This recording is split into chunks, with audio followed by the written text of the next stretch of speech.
Yo,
Hey, good morning, everybody, and welcome into the Brit Sports Network. I'm Jim Funderburg, and today I've got a couple of helpers with me right now. John Bolello next to me. Johnny B, we're going to call you today. John, how's that? You need a new nickname, don't you?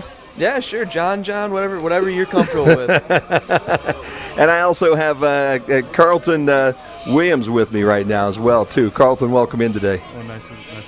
We've got a couple guys. Jimmy Bellamy is off this afternoon, and we are here to do a football game. It's hard to believe, guys, it is week number 9 right now for us as we get into the football season. It's almost out of time to play football right now, John. We're running out of room. Yeah, I mean, the thing about football, you can't go too many games, guys. You're going to get burned out, but, it makes those wins sweet and those losses, pretty brutal. The Britons come in today at 5-3, 2-3 in the conference, and Finlandia is the host today, and they have driven a long, long way down from the upper peninsula of Michigan. John, in fact, it's 8.5 hours coming down here. Let's talk a little bit about that. You're an athlete. What does an 8.5-hour bus trip do to an athlete? Well, coaches like to say that bus legs don't exist and everything like that, but I think every athlete will tell you, aside from, maybe some mental exhaustion, not getting up and moving your legs and just mentally, it strains on you. Yeah. It does do something to you. We have a noon kickoff today just because of that, because it's an 8.5-hour trip. And Carlton, a long ride home. And for these Finlandia Lions this year, not being able to win a football game, it's been a long season and a whole lot of bus drives back and forth between wherever they're going in Finlandia, their home turf. Yeah, for sure. But even with a season like this where you don't get any wins, you do want to play. You do want to put forth your best effort. There you go. Yep. You do want to put forth your best effort for your coach so you can secure your spot on the team. Yeah, you really do. We're working a microphone issue right now for the folks who can't see us at this point in time, and I hear him. Yeah, everything's fine. He's just a very soft-spoken fellow, unlike John and I. How's that? Huh? He's got those deep, mellow tones for that nighttime disc jockey kind of guy that he's got to be down the road. That's what I'm thinking. Guys, let's start with last week's football game for this Britons team. They went on the road for a very tough game last week at Trine, John. And against that Trine team last week, it really started off pretty well, but then it kind of fell apart. Yeah, right. Last weekend, Albion traveled down to Angola, Indiana to take on nationally ranked Trine University. And, yeah, like you said, after the first quarter, Albion gave Trine a scare. It was tied 14-14. Here's how it happened. A couple minutes into the game, Doug Freeman had a nice 2-yard run to start the game off 7-0. And then it went back and forth. Trine scored off a 16-yard run with 10 minutes remaining in the first quarter, make it 7-7. Albion once again responded with a 22-yard pass from Kyle Thomas to Brian Blanzy, so 14-7. And then Trine came back late in the first quarter with a 5-yard run. So after the first quarter, it's tied 14-14, looking good for the Brits, could go either way. But then the second quarter happens, and once I read this, you'll know what I mean. Trine started off very quick with a big 76-yard pass from Brandon Winters, making it 21-14, just 11 seconds into the second quarter. And then Trine once again with a long pass, 63-yarder to make it 28-14. And Trine once again scoring to make it 35-14 after a nice 6-yard run. Albion, fighting back still with a nice 8-yard run by Doug Freeman to make it 35-21. But then with 5 seconds remaining in the half, Trine's Ryan Hibbets kicks a 48-yard field goal to end the first half 38-21, and Brits were having to fight back since then. In the third quarter, Trine once again putting points on the board with a 11-yard pass from Damon Munn from Brandon Winters to Damon Munn to make it 45-21. Albion once again trying to fight back. Doug Freeman with a 1-yard run. Still, it's 45-28 Trine at this point. And then what really hurt Albion late in the game was, with 2 minutes remaining in the third quarter, Jeffrey Barnett returned a kickoff 92 yards, and then the next score was also by Trine off a 71-yard punt return, so a little problem with special teams there. That was in the fourth quarter. Albion still trying to chip away at that deficit. Justin Thomas, 30-yard pass from Kyle Thomas' brother. Still 59-35 Trine. And then very late, under 2 minutes to go in the fourth quarter, Isaiah Gibson, 2-yard pass from Kyle Thomas. End of the game, 59-42. Not a bad score against such a talented Trine team that is undefeated. But that's that second quarter they got outscored 24-7, and they just couldn't come back from that. But we have Carleton with some stats here because it sounds lopsided, but if you look at the stats, Well, as you said, it did seem lopsided, but Kyle Thomas had a wonderful game for the Albion Brits, leading them in both passing and rushing. Kyle Thomas completed over 21 passes with 44 attempts for 316 yards and 3 touchdowns with 1 interception. He also led them in rushing, as I said, with 13 attempts and had 145 yards on those 13 attempts. The interesting thing about the rushing, the Brits have gone by running back by committee for the most part this season, but junior Markel McCoy has been warming up with more touches as he's gone on through the season. He was second in attempts throughout the game with 14, but he had 68 yards for averaging 4.9 attempts per carry. His longest rush was 19 yards. We'll see if they get him more touches for today against the Finlandia defense here today. Brian Blanzy, the reliable tight end, the senior for the Brits, led them in receiving with over 6 catches for 151 yards. And second place for receiving was Colin Poore with 5 receptions and 69 yards. So the Brits, they didn't have a hard time running their offense. It's just they got outscored. Yeah, they did, and it was the long plays, as you said, John, too, and Carleton did. To your point, it was those big strikes that really put them down in that second quarter, wasn't it? Yeah, I mean, we and the Trine had also had just these short drives that really, as a defense, would really mess with you. They have these drives of 3 plays but 80 yards, 3 plays 67 yards, the kickoff return, the punt return. But then with more team statistics in the game, again, Albion not looking bad compared to Trine by any means, leading them in some areas. For example, Albion had 30 first downs compared to Trine's 26. In terms of total offense, Albion outgained them 589 to 566. One thing that is important, though, Trine did have more yards per play, averaging 9.9 compared to Albion's 6.8. And then time of possession, which usually tells the tale of a game. It was almost completely even, with Albion holding onto the ball for 29 minutes and 37 seconds compared to Trine's 30 minutes and 23 seconds. So you look at the stats, and it's fairly even, but these big plays and the special teams, it kills teams. Yeah, it really does. And you know what? It's really kind of funny the way that this season has played out, because Albion had a tough road task last week and the week before. They took care of business at Adrian, winning in that last seconds of the football game in Albion fashion, okay? But the 2 weeks before that were home games and 2 tough losses to Hope and then to Kalamazoo, who has become a pretty solid contender in this conference this year. So to lose 2 at home back-to-back like that is unusual for the Brits, John. Yeah, it is, and I think with football, maybe more than anything else in this season, losing game, winning games, I think it's really all about momentum. I think, had they beaten Kalamazoo and Hope, maybe the game would have ended up a little bit different last week. Maybe they would have had a little bit more enthusiasm, but it was a tough road. And Carleton, to that point, when you go back to that Kalamazoo game, it was a missed extra point at the very end of the game, which almost never happens to this football team.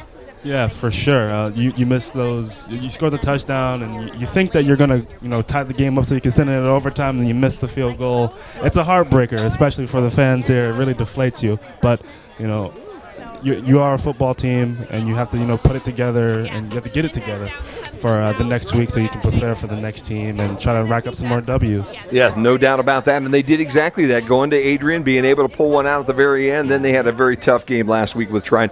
Now there's 2 games home here today, guys, and we'll turn our attention to this team that's in front of us today. We said they drove 8.5 hours to get down here. That's the reason the game is a noon game today. Finlandia 0-8, 0 for the conference at this point in time, and they have not been pretty losses either, John. No, they have not. Would you like me to go over their overall statistics? Yeah, why don't you go over some of the stats and just give the folks a feel for this football team that the Lions have brought here to Albion this afternoon. Yeah, so Finlandia, a very young team and a very not deep team. As you said, they had about 43 players, so some of these statistics, they seem very lopsided, and there's a reason for it. So let's get right into it. In terms of scoring, Finlandia is averaging just over 5 points per game while letting up an average of 51.63. In terms of first downs, we have 44 for Finlandia compared to their opponents having 104. Passing, they're 70 of 168. Meanwhile, they're averaging their opponents 98 of 144. They're averaging 94 yards per game passing compared to letting up 180. I mean, just it's not pretty, is it? No, huh? It's not. 5 points a game compared to 52 a game for their opposition, and in most of these games, guys, it has not been a game that in the second half has even been all that close. Every game they have been down so far that by the time you get the second half, it makes it really difficult, I would think, for a Finlandia Lions fan to tune it in quarter number 3. But it's not all bad, as you pointed out. They have players here and there who are studs. Looking at individual statistics here, you pointed out specifically Dylan Huckstedt, who has 52 solo tackles on the year, 112 total, 3 forced fumbles. So there's some positive. I know defense must be on the field for long periods of time, but still, those are very impressive stats. Yeah, they are very impressive stats. That's a young fellow who has had a good year so far for the Lions, and probably one of the few bright spots that they have. But as we said, I mean, it's a team that's only been in existence for 4 years. Right. It's a team that has gone through 3 head coaches now in the last 6 months, and basically that does not bode well, Carlton, for a football team or any kind of team if you're changing coaches that quickly. Oh, no, it does not. You need continuity at the head coach position, just so the players can have a consistent voice to go to and listen to for their coaching.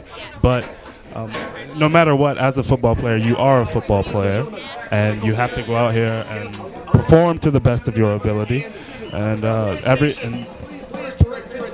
do your best at every down so you can keep your spot. You really do. There's no doubt about that. Guys, here's the setup for today. It's the Britons, who are 5-3 and trying to win the last 2 home games for their coach, who will be retiring at the end of the season, against the Finlandia Lions, who come in 0-8 and 0-5 in the conference. So why don't we hear from that coach right now? Bobby Lee sat down with Coach Rundle the other day. Let's hear from the coach, see what he thinks about what's going to happen on this Saturday afternoon here in Michigan.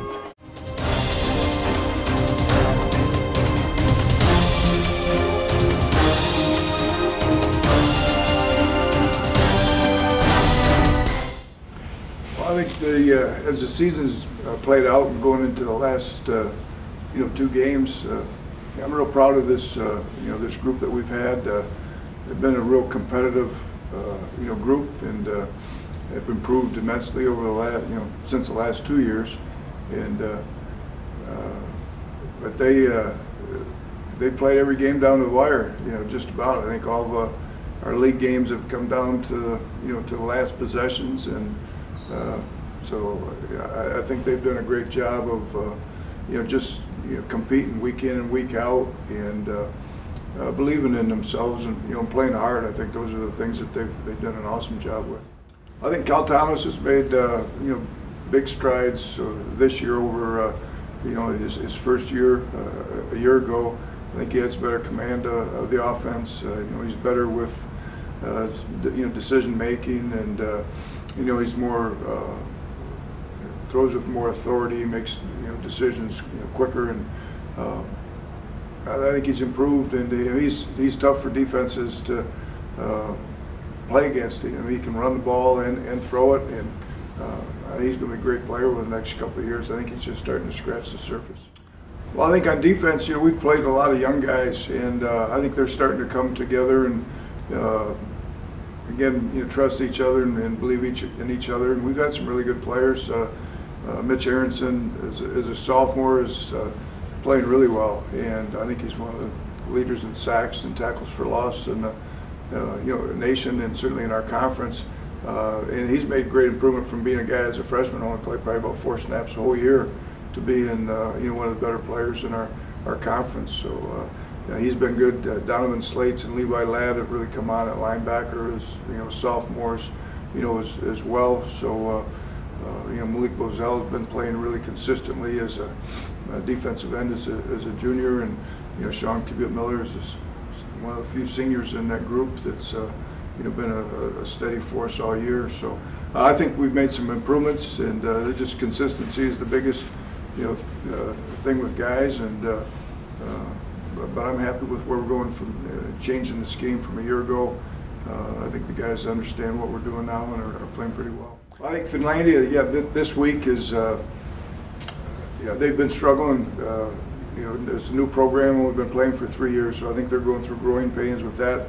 They do think they have some talented players. They're big up front on the offensive line, and but I do think if we play well, we should have an opportunity to, hopefully get some young guys an opportunity to play in the game and get experience, and that'd be great for those guys because they practice hard all season, and to get a reward of being able to play in a game on a Saturday is an awesome thing. So, but that's up to the starters to do an awesome job right at the beginning of the game to set ourselves up quickly to give some guys an opportunity.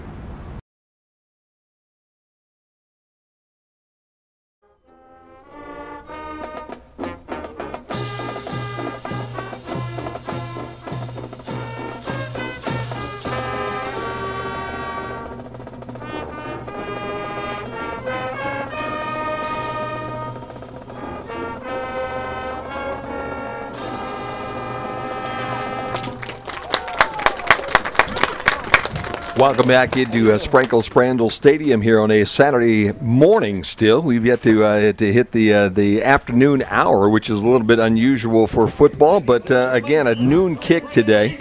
As we take a look around the MIAA and see how everything is broken out so far, we are now in week number 9, and I don't think anything is overly unusual there about that as far as trying to be on top there, John. But I don't know that anybody would have picked Kalamazoo and Kalamazoo to be in that tie in second place with Hope at this point in time. No, absolutely not. I know the past about 2 or 3 seasons they've been struggling a little bit. So yeah, I was very surprised to see them at only 1 loss in conference and overall. So, but yeah, Kalamazoo 4-1 in conference, 7-1 overall. Hope also sitting at 4-1, but 6-2 overall. Olivet, the Comets, 3-2 in conference. Albion, of course, 2-3, as well as Adrian.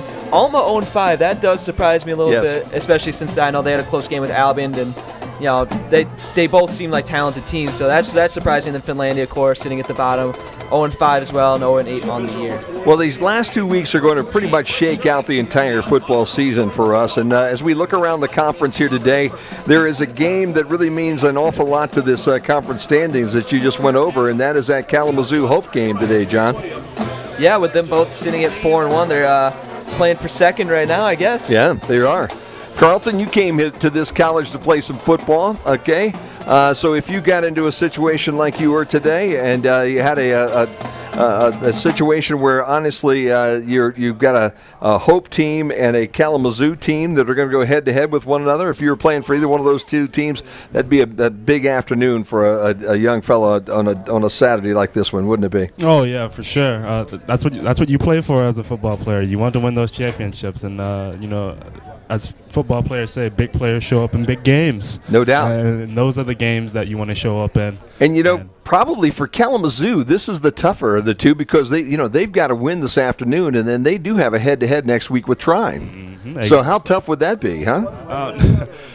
It would be really tough, especially late in the season. A lot of wear and tear on the body for sure, both mentally and physically. But you kind of live for those moments, Those are the ones that win the championships that we're talking about here. Yeah. So, it'll be a little tough on the body. You're going to need a lot of ice baths. but those are the ones that you talk about years later, when you're an adult and, you have those rings to show on your hands. So you've got Trine, who is sitting at this point in time undefeated in the conference, John. They've got a big game here this afternoon as well because they have to host Adrian today, and we all know that Adrian can give you a battle on a Saturday afternoon. Yeah, absolutely. They gave the Brits a scare. I was talking to some players, and going into the game, they didn't think anything of Adrian, but they're like, yeah, they scared us at first. They gave us a run for our money. I think some of them were disappointed in the way that they they played, but they're no joke. So this could be an interesting one we're going to watch. Carlton's going to watch our scores for us this afternoon and keep us updated as to what's going on around the conference. A couple of big games this afternoon, as we said, all of them except this one basically kick off at 1 o'clock, the traditional start here on a Saturday afternoon. Alma at Olivet, Kalamazoo at Hope, Adrian at Trine. And here in Albion today, we have Finlandia, the Lions, coming in as we're about ready to toss that coin up in the air and see who's going to get the football to start everything today. John, I would think on a day like today, when you're playing against a team that really has had so many difficulties, you probably have a little different philosophy as a coaching staff as to how this is going to happen. The Brits won the toss. They'll defer. Okay, but what do you think as the day goes on? Coach Rundle and his guys are going to think, especially if they, say, Hope are up 28-0 at the end of the first quarter. How do you attack a Lions team after that? I mean, I think the only game plan should be, they should have no problem scoring pretty quickly and quite frequently. Get up by a couple scores, put in the backups, rest your guys. You want to win all your games in November. Better to win. Albion won. They've deferred. They'll kick in this direction.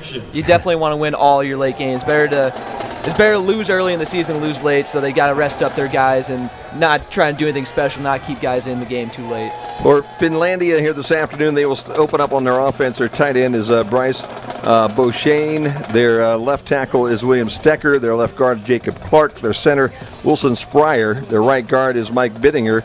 And their right tackle is Brian Beauchard. Their wide receivers, Tyler Kangas and Josh Eve. Their quarterback is Delonte Johnson. Their running backs, Aaron Young and DJ Davis. And again, a very young team.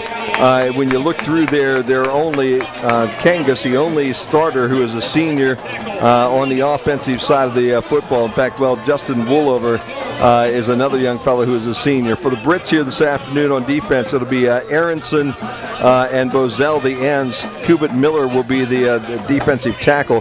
Linebackers are Hurd, Ladd, and Slate and Jackson. And the defensive backs, Gaston, Schaefer, Padelt, and McIntyre. And for the Britons here this afternoon, a fast start on defense, getting the football back. I know listening to the Hope game on the way up here today, Finlandia had a lot of problems, guys being able to punt, okay, getting the ball away.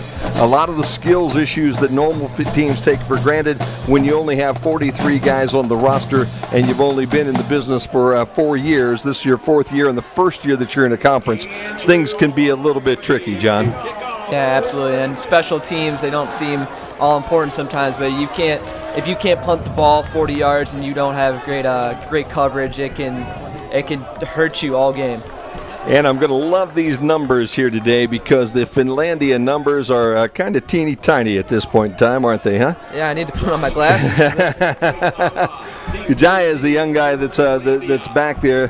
Kujawa is number 8. He's on the visitors side right now. And Josh Eve is the young fella here on the Albion side as the Brits get ready to open this football game up. 15 minutes on the scoreboard. Brits kick goes back to about the 15-yard line. Kujawa takes it there. He's across the 20, 25-yard line, and there's Brits all around him at the 27-yard line, and that's where he will go down. And Finlandia will have their first opportunity of the afternoon now on offense, John. Several guys on the tackle for the Britons there. Yeah, they really wrapped up pretty quick there. I know the main guy I saw in there was Donovan Slate, sophomore inside linebacker from Adrian, Michigan. So there you go. 1st down and 10 now. Finlandia, great to have you with us here on the Brits Sports Network this afternoon. I've got Johnny B and Carlton W in here today. I guess we'll go with W's for the last names and the whole works to keep you balanced out here this afternoon. Again, a little pistol look with a halfback on the right side in the H-back spot, and they'll turn and hand the football off, and that will be Woolover who will have the football, and he gets back basically to the line of scrimmage. He might have lost about a half a yard on that play, John. Yeah, and wrapped up right away by, I believe that was number 42, Malik Bozell. Not great blocking for Finlandia right there. Well, it's been a tough year for them, as we said, only under 100 yards both in passing and receiving on average every game here that they played so far, and they've played 8 of them. But again, a brand new program that's starting to get their land legs here a little bit as the Brits defense now shows a little blitz off that right side. In fact, both linebackers up at the line of scrimmage, and it looks like they might be coming after him. Johnson in the pistol look, gets the ball again, turns, hands the football off, and again it's Willever again. This time he'll have positive yards. They'll get about 2 out to the 29-yard line, as it'll be 3rd down now and about 8 here for the Finlandia Lions. Way to wrap up with the legs there by Kimari Hurd Jr., sophomore outside linebacker from Detroit, Michigan. I'll tell you, Carlton's going to have an easy job for the next hour because there's no ball games going at this point in time, but he'll keep you updated as far as what's going on in the MIAA. He'll also keep you in touch with that Michigan State game that's going to happen here soon. 3rd down now and about 8 for the Lions. Again, the pistol look. H back to the left side now of Johnson. Will over in the backfield on his right. 2 wide receivers to the top, a single on the bottom. He'll drop and look to throw. He's got time. Throws a little high off the fingertips of the intended receiver and almost intercepted out around the 37-yard line. Ball was headed for Jalen Watson.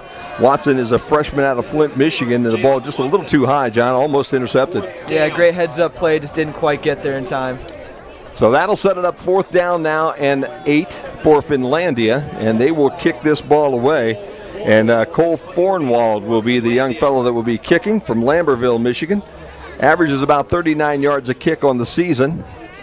And the Brits will drop back, the fact that Rashawn Robinson is a young man that we didn't talk about today, but Rashawn having some injury problems. Kick might have been tipped in the backfield. It'll be a short kick. It'll bounce across the 50 and out of bounds inside the 45-yard line of the Brits. But some really good heat that time by the Britons, Quentin Jackson, and I'm not sure whether he might have gotten a handle on that. I don't know, it was very close, but back to Rashawn Robinson, I did hear that he had a knee injury. I don't know the specifics of it, but I know guys I've talked to were very bummed out about him. I know that's not senior much year. He's a senior, yeah. And he's a great athlete. Love watching him play. But Albion does have guys who can help pick up the slack a little bit, like they had Colin Poore back there, but yeah, it stinks. It stinks. Kyle Thomas will be in the commands, and before he gets everything going, there are flags on the field already as he turned to hand to Freeman. And went to check out the first penalty of the afternoon, and it looks like it's going to go on the Brits on a procedure call. For the Britons here today. Offense, number 76, 5-yard penalty, 1st down. So Jordan Jembarski was the left guard. Jarrett Jones is the left tackle. Center is Dan Barrett. The right tackle, Elijah McKinney, and Brian Blanzy, the tight end here. Triples on this left side as they hand the ball to Freeman. Freeman has a wide open hole, and he's at the midfield stripe. He'll cut it up the sideline in front of his home crowd. 20-yard line, 18-yard line, out of bounds somewhere around the 15. So just like that, a big run by Freeman puts the Brits in the red zone on the Finlandia sideline just like that. I mean, I'll tell you what, 36, about 52 yards on that run there for the Britons. Freeman. Yeah, great blocking, great stiff arm by Freeman quickly after the run there, but pushed out by Marvin Anthony of Miami, Florida. Freeman goes off right tackle this time for a handful, and he's across the 10 to about the 9-yard line. So it'll be 2nd down now. And it'll be about 4 yards now for the Britons here as they can get a 1st down inside Finlandia territory. The fake goes to Freeman. Thomas keeps it, and he'll be in for a touchdown. First touchdown of the afternoon comes very quickly for the Britons at the 12-13 mark, and it will be a very short amount of time, but a pretty decent amount of distance to get the first score here of the afternoon. As Thomas calls his own number, Kyle Thomas, you can see on the replay. And the scamper in from the 8-yard line makes it Brits 6 with the extra point coming. Finlandia nothing. Defense number 22. Penalty's been declined. Touchdown. Andrew Fabry, we talked about him a little bit earlier. He's in for the extra point here, and it has been a wonderful senior season for him. He has hit 43 of 45 extra points on the year. He's hit 10 of 11 field goals on the year. But I'll tell you what, he would have loved to have had 44 out of 45 to be able to send that Kalamazoo game into overtime that day. But what a 4 years this young fellow's had. The placement is good. The kick is also good. And with that, the Brits go up 7-0 at the 12-13 mark here in the first quarter. And John, I'll tell you what, I'm afraid this is exactly what's going to happen all afternoon. If you're a Finlandia fan, you're going to see purple jerseys going to the end zone all afternoon on you. Yeah, I mean, but this is, given the stats we showed before of how Finlandia's played against opponents, and this is nothing surprising. No doubt. Carlton, you have a drive summary for us on that one? Oh, yes, of course. The Brits, they scored 50. They went 56 yards in 3 plays in 59 seconds on that drive. That's about a second for every yard they had to cover there, Carlton, isn't it, huh? If that's a stat we're going to keep this afternoon, is how many seconds per drive that we've got per yard gained here this afternoon. Can you do that math for me on a regular time all afternoon long? High kick's going to be caught back around the 10-yard line here again. Brought out across the 20, and there's Brits all over the place at the 21-yard line. Ball brought out by Joshua Eve, and Eve. He's wrapped up there by Jared Collins, a sophomore safety from Ludington, Michigan, and a gang of other guys, including Cole Hollenbeck, another sophomore safety from Frankfort, Michigan. Give that to Kajawa, actually, instead of Eve, and he's out across the 20 to about the 24-yard line. So decent field position right now for Finlandia. Short kicks, and I think that might have been a strategy as well this afternoon, is to not kick the ball in the end zone, just kick the ball to the potential receiver down around the 10 or so and see what you can do about backing them up in their part of the territory. Snap goes to the quarterback. Handoff, draw play, gets about 4 yards right up the middle of the football field. Taken down by Sean Cuban Miller there. It's actually, I have a funny thing with Sean Cuban Miller. When I was a freshman coming in here, small, I'm 5'5", 135. One time I went to the weight room, and he was in there just, curling, insane amounts of weight to me. I thought he was a senior, but we were both freshmen. I thought this guy was a full-grown man. He was a full-grown man coming here into school. There's no doubt about that, John. And he has gotten bigger ever since, hasn't he, huh? Pickup's about 5, so second down and 5. They'll go right back to Olivier. He's got an open field in front of him, 50-yard line, 40-yard line, up the sideline, and finally caught and knocked down inside the 20 at about the 18-yard line. A great misdirection, but eventually tracked down way downfield by number 37, Travis Lamrock, I believe. Man, I'll tell you what, that is about a 65-yard run there on that play, and that is exactly what the Brits need to stay away from on this afternoon. Excuse me, number 27, Josh Padell. There you go. So first down now and 10. Finlandia with the football inside the Brits 20 at the 17-yard line. Again, the pistol look for Johnson. Hand the ball back to Wooliver, and then he's going to be met right there at the line of scrimmage, and this time, after going 63 on the last one, only gets about a yard. Yeah, it looked like a low snap there. May have caused a little problem there, but taken down by Mitchell Ardenson. So only about maybe a foot that he got out of that one. They'll call that no gain. Set up second down now and 10. 10:32 to go. Brits up 7-0 here on the Britain Sports Network. Finlandia trying to put some points on the board and even this thing up here early. Johnson has 2 running backs now behind him, next to him. One to his right, one to his left. Doubles here on the home side, single to the top. And they will go through the option. Johnson calls his own number. He has room off right guard, and he'll have enough for the first down as he squirts through and gets all the way down to about the 8-yard line, maybe the 7. I believe that's enough for a first down. Yeah, nice little, looked like a read option there. I know Albion sometimes had some trouble with dual threat quarterbacks. This it'll be interesting. Let's see if they can they score a touchdown here. They'll cover their average for the entire ball game in the very first 6 minutes of the football game. They'll go with the 2-back look in the backfield. Doubles to the bottom, single to the top. Johnson again in that shotgun look. He'll hand the football. No, fake the football. Call his own number, and he's going to be in. Wide open run right off the right side of the line. And an easy little walk-in for Johnson. It looked almost like the same play. Put the ball in Josh Eves' belly and then pulled it back out. And the next thing you know, wide open spaces between he and the end zone there. And an easy touchdown makes it 7-6. And Cole Fornwald will attempt the extra point. Fornwald, again, a freshman. out of Lambertville. High snap. Placement was good. The kick is also good, and it's 7-7 just like that.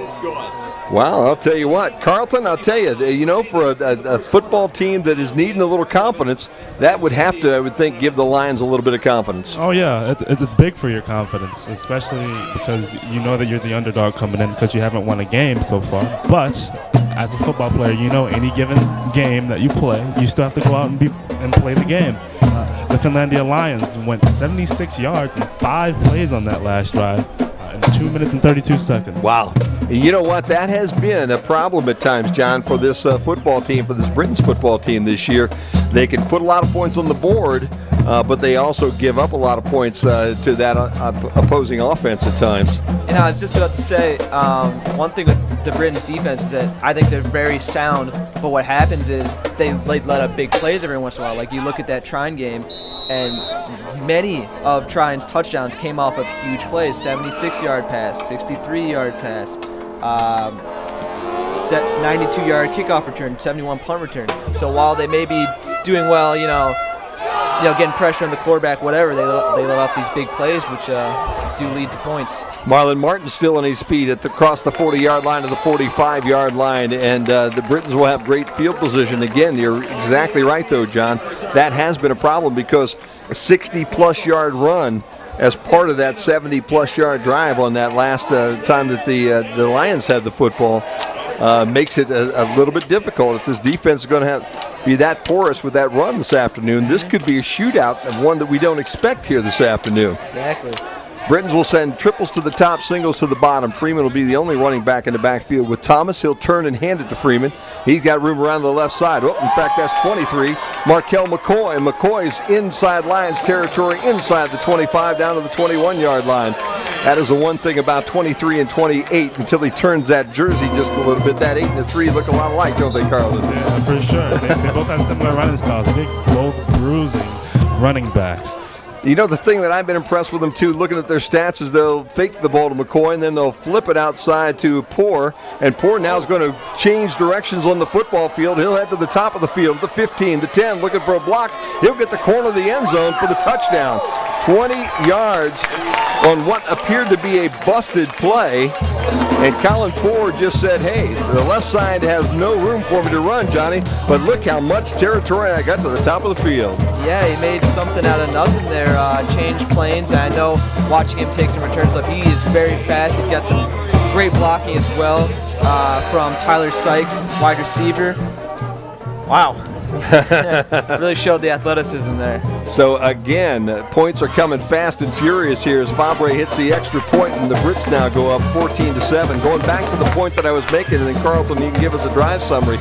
Neither one of these running backs, whether you're looking at Freeman or McCoy, neither one of them put the ball on the carpet yet this year.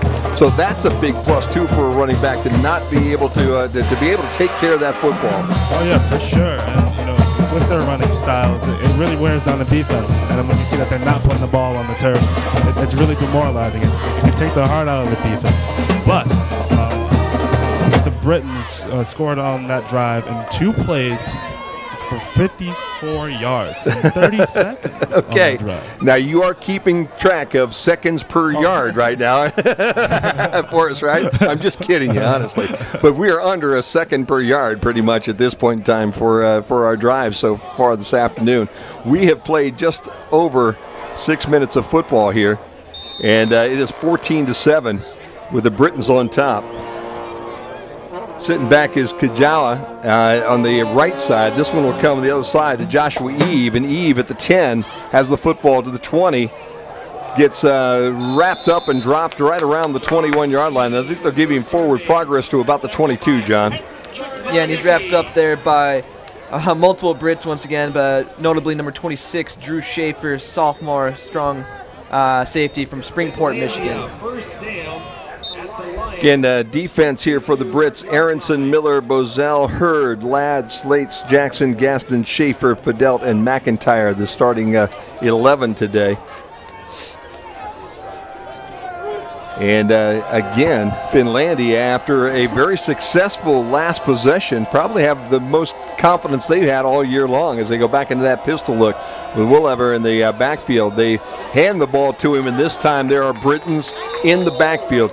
John, I'd have to believe the coaching staff the last time brought the defense over and said, folks, let's talk about this a little bit, wouldn't you think? Oh, I'm sure they got an earful, and you know, given the stats we went through, deservedly so. But, you know, Sean Cuban-Miller, a nice wrestling the guy down to the ground.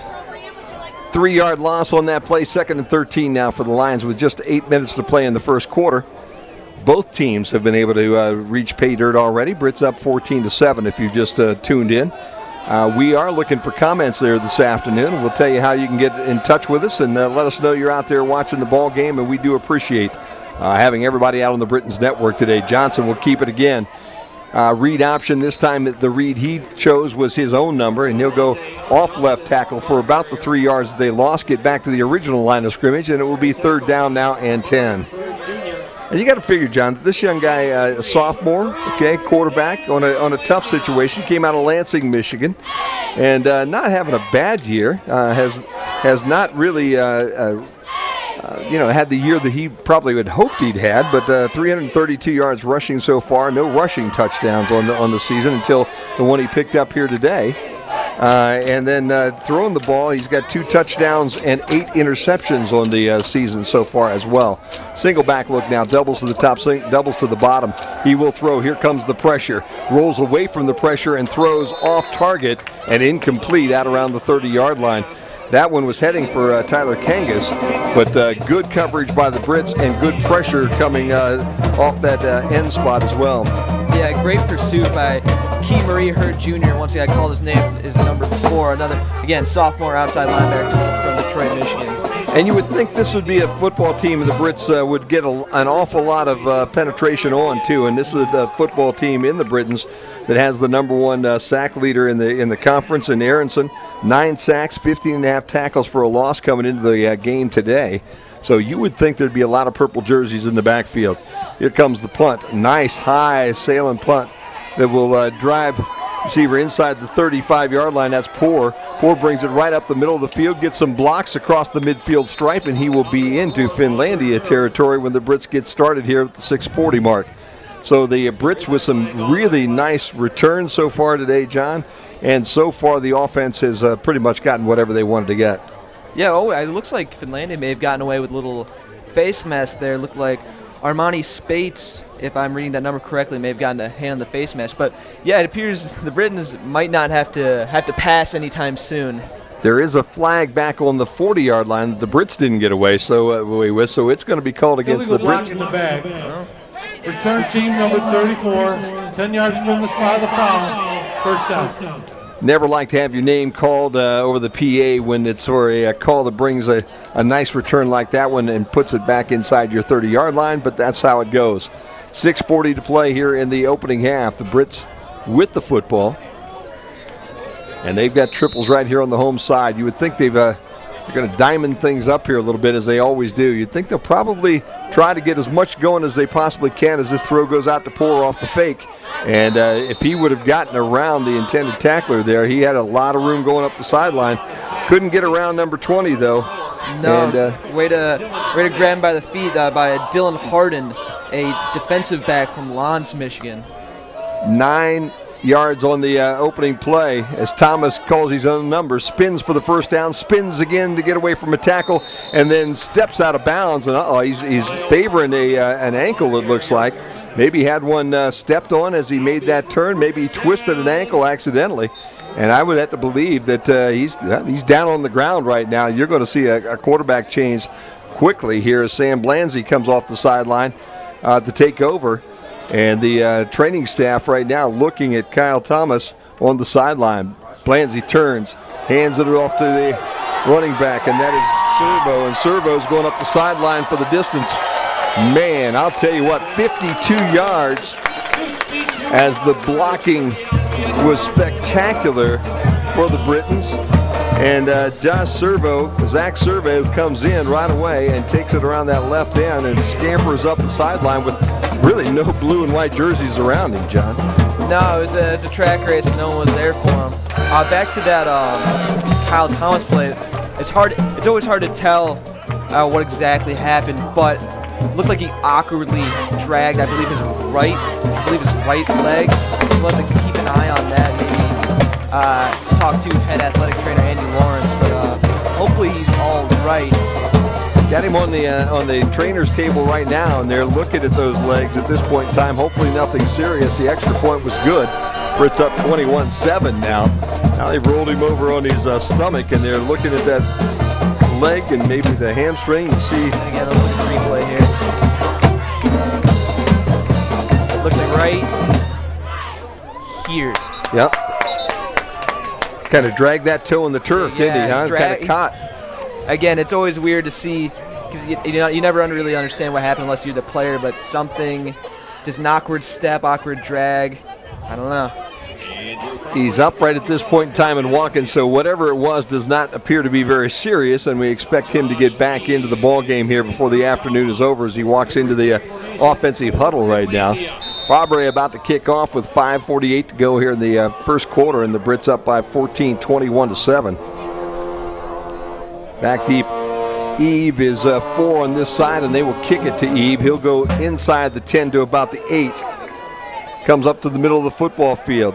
Runs into his own guy at the 20-yard line, and then all kinds of Britons, and there is Laundry on the field at about the 18-yard line right now. So we'll see exactly what happened down on the football field, but right now, if it stands, the Lions would have the football at about the 21-yard line, and we'll see what the officials say happened there. Carlton, do you have a summary on that last drive then, buddy? Oh, yes, of course. The Albion College Brits scored in 3 plays, and they went 70 yards in those 3 plays. And check this out. It's starting to be a trend here now. Yeah? 52 seconds. Under a minute, man. Illegal block in the bag. Return team number 80. Half the distance to the goal. First down. So the penalty will move the football back from the 21-yard line, and they will mark it down eventually here inside the 10 at about the 9-yard line. It'll be first down and 10 now for Finlandia. And after scoring that first touchdown early, John, all of a sudden this Finlandia offense is finding this Britain's defense a little more nasty than what it was to open this football game up. Yeah, I think Coach made some adjustments and gave him an earful, and I think they're coming out a little strong. So Johnson here in the pistol look again. He's got his H-back in front of him on his right. They'll turn. They'll hand the football off. I believe that's Willever again, and Willever will get back to the line of scrimmage, maybe pick up a yard to close to the 10-yard line. And Donovan Slate's on the tackle for the Brits. So give him 1, make it second down and 9 as the clock moves with 5:26 to play, quarter number 1. At halftime, don't forget, we'll have the show from the 8s here this afternoon to kind of get you going. And we'll also go over all the stats from the first half and let you know exactly what's going on right here in Albion this afternoon. And in a little bit of time, Carlton Williams is going to have some scores he's going to have to follow once the rest of the conference gets underway with this game here. Under 5 to play. Again, pistol look, turn, handoff, up the middle. Willever, and again, he's back to the line of scrimmage. Maybe he'll get a half yard. It'll set up a third down now and 8 deep in Finlandia territory. And they will change running backs as Willever actually looks like he's coming off the sideline, hobbling just a little bit. Bryce Bouchain checks into the football game for the Lions. And if you're questioning where young Mr. Kyle Thomas is, seems to be very healthy and active on the sideline, and I would expect him back in next time the Britons have the football. They'll send triples to the top, nobody down here on the home side. Single running back in the backfield, 4-12 and counting. Here comes the heat. Johnson rolls away from it, throws it across the middle, has his guy, but I'll tell you, he hit him at the absolute worst spot, John, right in the hands. Yeah, I mean, they had great pressure on the quarterback and great coverage. Just slips out of the hands of Kenny Kajawa. Anybody out there, if you'd like to talk to us today, webcast at albion.edu, webcast at albion.edu. We have it all up and running. You'll be talking to Ken, and Ken will send it over to John, and John will tell us what you got on your mind out there if you're watching the ball game today. And as always, it's great to have you with us here on the Britain Sports Network. 4 minutes to play. Kicker going to drop into the end zone. High floating snap and a low, hard line drive kick that goes across the 50-yard line. taken there by the Brits. And Colin Poore changes direction and almost horse collared, but I think a good tackle there about the 44-yard line by number 12. Yeah, number 12, Aaron Young from Escanaba, Michigan. Yeah, he played a little dangerously there, but wrapped up clean. See where he got him. Just got on the shoulder pad, yep. so it was, nothing wrong there. Looked a little funny there at first, but when you looked at the replay, actually he had his hand right where it needed to be. So it'll be first down and 10 Brits. And it does appear, though, that the Brits have stayed with Sam Blanzy here on this drive. And Blanzy fakes and then throws up to the top of the screen. This again to Poore. Poore trying to get away from the Lions and will, but there is a flag on the field at the 44-yard line, and it may be against the Brits on maybe a block in the back or a hold. Kind of interesting today, John. This is something we haven't seen as much of as this season went underway. The fake to the run and then the little screen pass or the swing pass out to either side has been extremely successful, but this time Britt's going to be called for the hold, I believe, once the officials finally make up their mind and get back to us here. From the replay, it looked like Marlon Martin may have had a block in the back. Number 4. Yes. We'll see what the refs say. So they have talked it through.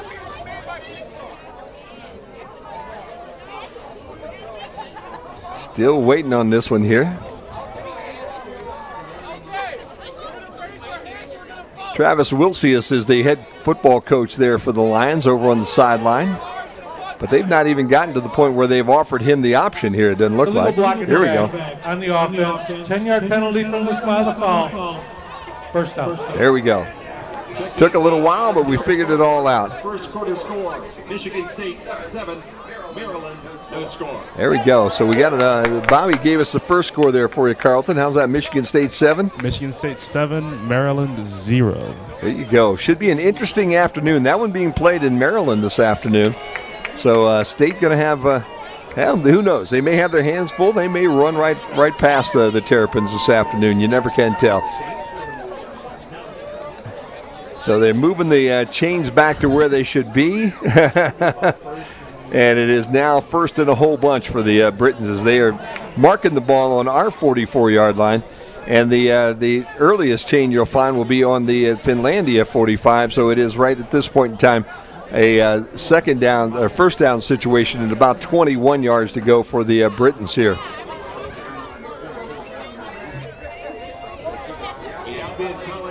Clock is stopped as the officials go over to try to make sure that they have the sticks where they want them.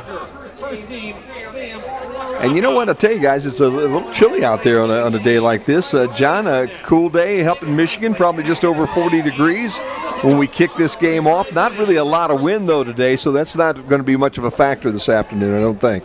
No, you know what? Actually, I was walking outside in my polo, and actually it felt really good as an athlete. I know this is... Yeah, it's different for every sport, but this is like perfect right now, I think, for fall football. Yeah, it really is. Carlton, you're an old football player. You like an afternoon like this one? Oh yeah, for sure. It's tough when you're early in the season and it's hot because you got all the sweat and all the things in your pads. But when you get the weather like this, you get the coolness going along with the sweat, and it's actually very nice to play in. But you don't actually want to play when it's too cold because then it really starts to hurt when you get those bumps and those blocks and those tackles. So right about here is it's perfect temperature, I think. Britons with the football. The handoff will go right up the middle of the football field, and they'll get the vast majority of that penalty back as across the 50-yard line to the 48-yard line goes Zarnecki. And, John, I think we've got our first conversation of the afternoon, and it comes from a familiar voice and face, doesn't it, huh? Yeah, from Jeff Carrier. He said, missing this one. Looking good. Gotta wonder if Thomas' injury might be a hamstring. Looked lame for a bit. Hope he's back. Great job on the broadcast. Thanks, Jeff. Zarnecki this time gets another handful on the second down carry. Brings it down to the 42-yard line. 42-yard line, and makes it third down now and 8 as Jeff's down in Florida right now. It's probably 85 degrees down where he is, double what we're sitting on right now. Maybe even nicer. I think he's down in the Keys right now. Yep. So we need to join Jeff is what we need to do. How's that after this game? Yeah, you guys are all going to Brits airing it out, and we've got a flag down at the 5-yard line. Ball was thrown to Justin Thomas, was thrown just a little bit behind him, and I believe the defensive back's going to get called for the interference. That's Bradley St. Fort, I believe. As you look at this replay. Pass interference. Defense number 6. Yep. Did not allow for Justin Thomas to really come back to the ball there. So that's going to be a penalty just about every time. So instead of 3rd and 8, it will set up a 1st down and 10 with the 15 yards that will be marched off from the line of scrimmage. And with 2:41 to play here in this first quarter, the Brits will have the football 1st down and 10. And once they walk everything off, this ball will end up on about the 27-yard line. 1st down and 10. Game is going to take a little time to play maybe today here. Both teams you would think are going to run the football and try to keep things moving, but you never can tell. Servo with the football, and he has room again left side for about 9. So Servo goes all the way down to the 17-yard line. Pickup of 9 on that 1st down carry. It'll be 2nd down now and 1 as Serzo steps in the stays in the backfield. And we'll have to get a number on that tackler there. It looked like number 43 with a great wrap-up. I do not have that on the roster. Gibson with the screen pass, and he'll have enough for the 1st down as he crosses the 15 and gets down to about the 12-yard line. But a couple of Finlandia Lions around that one, including Bartoloni. And it will be 1st down and 10 for the Britons now on the 12-yard line, so they can pick up a 1st down here. Hand to Serzo again, and Serzo gets kind of hogtied there at the 10-yard line. He'll fall down to about the 9. And again, Connor Bartoloni, the young fellow that made the tackle after a pickup of about 3. Brits looking to make this a 28-7 game before the quarter ends. And if you just joined us, Sam Blanzy playing quarterback here today as Kyle Thomas tweaked what might have been a hamstring, something in that lower leg in his last series of play. And the Brits close to a touchdown here. Let's see, where are they going to mark him? Just a little bit close. Blanzy called his own number that time. Look at him. And he crosses the 5, gets down to the 1. The Brits right at the line of scrimmage again. Serzo in the backfield to the left. They'll turn and hand the ball to Serzo, and Serzo will go in for the 1-yard plunge. So the Britons again with a pretty easy offensive series. And with 1 minute and 6 seconds left to go in the first quarter, the Britons up 27-7 with the extra point coming. Wow, I'll tell you what, John, this has been exactly kind of what we thought. The only thing I don't think we all expected was that big 7 number on that Finlandia side this early. Right, and I feel like watching Albion and other football teams, especially ones with good defenses, they feel out the first drive and then they make their adjustments. I think that's exactly what we're seeing here. And again, that drive that they scored on, you take away that one big play, who knows if they ended up going to the red zone and scoring. Extra point is good, 28-7. Carlton, you got a drive summary for us? Yes, sir. The Brits finally break the trend of scoring under 1 minute, taking 2 minutes and 47 seconds off the clock. The Brits took 7 plays to go 44 yards there. There you go. So the Britons offense definitely in gear, working extremely well as they're up 28-7 with 1 minute left to go in this first quarter. The Albion College all-time And record for points in a career with 264. There you go. So Fabry, I believe, has just tied the all-time scoring lead, I believe. We'll have to get with Bobby here at halftime and confirm all that. But a nice job by Fabry for the 4 years, and it's hard to believe we have been watching all 4 of those years. Ball goes to Eve, and Eve comes right across the middle of the football field, and he'll be tumbled down at about the 23-yard line. So the Britons starting to tighten up just a little bit. Scores? And Carlton's got some scores for us, man. We're going to put you to work now, Carlton. I've got Michigan State getting a field goal on Maryland to go up 10-0. There you go. Carlton Williams with us in the booth today, and Johnny B, man, that's what they're going to call him. Well, that'll be his professional name down the road, I believe. How's that, John? That sounds good. When I was doing landscaping this summer, last summer, they they call me Johnny Dangerous. So in Johnny Dangerous, John. Yeah, whatever. there you go. Well, Johnny Dangerous is a very intriguing name, too. Either one of those names, though, at that point in time would lead people to believe that maybe you weren't in the profession that you're about ready to head for. Right. You know what I mean? Pitch is going nowhere as the Britain's defense string everything out inside the 30-yard line. Tyler George and Jackson on the tackle, and the loss is about 3 yards on that carry. So Britain's defense that had some troubles in that opening drive have now tightened everything down, and Finlandia, who were very happy with that opening drive that went down and scored, have found the offense a little more difficult as the afternoon has proceeded. It'll be second down now and 13 as Johnson lines up in that pistol look, running back to his left, receivers 2 to the top, 1 to the bottom. He'll call his own number and then throw to his tight end, Bryce Beauchesne, and it goes over his head. Yeah, great pressure by the Brits there. Beauchesne looked like if he could have gotten him the ball, John, had a little bit of running room there. He probably wouldn't have gotten the first down, but had a half a dozen at least if he put the ball in the money. Yeah, absolutely.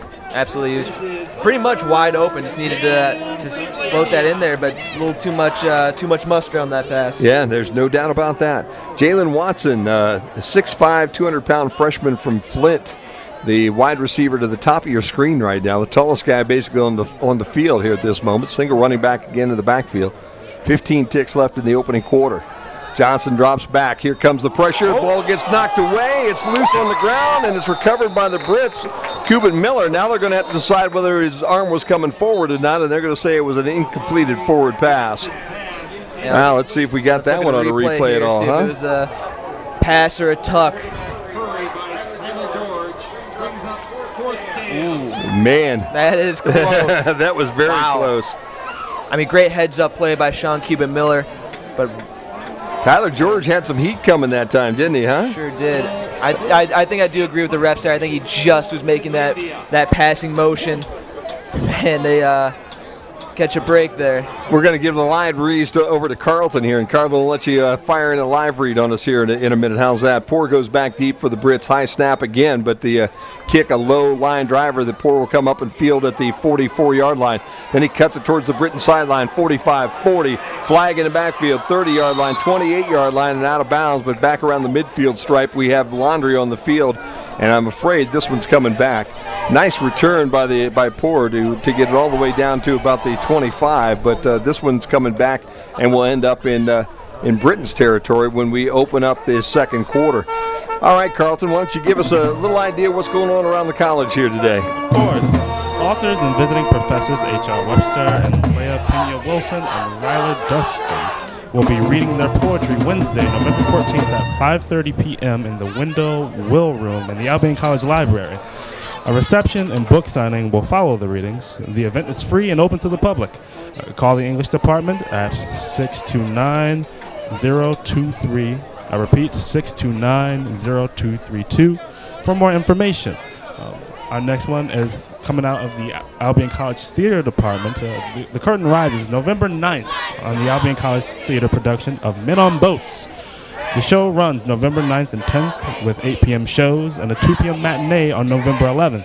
Call 629-0344 for more information. I repeat, 629-0344. Carlton, are you part of that production at all? Oh, no. No? I'm in charge of the costumes for that production. Oh, okay. All right. Very good. Very good. First down. All right. Time down. About ready to. Penalty occurred during the last time down of the period. We're going to finish out the first quarter with an untimed down here as the Britons will have the football on the 44-yard line, their own.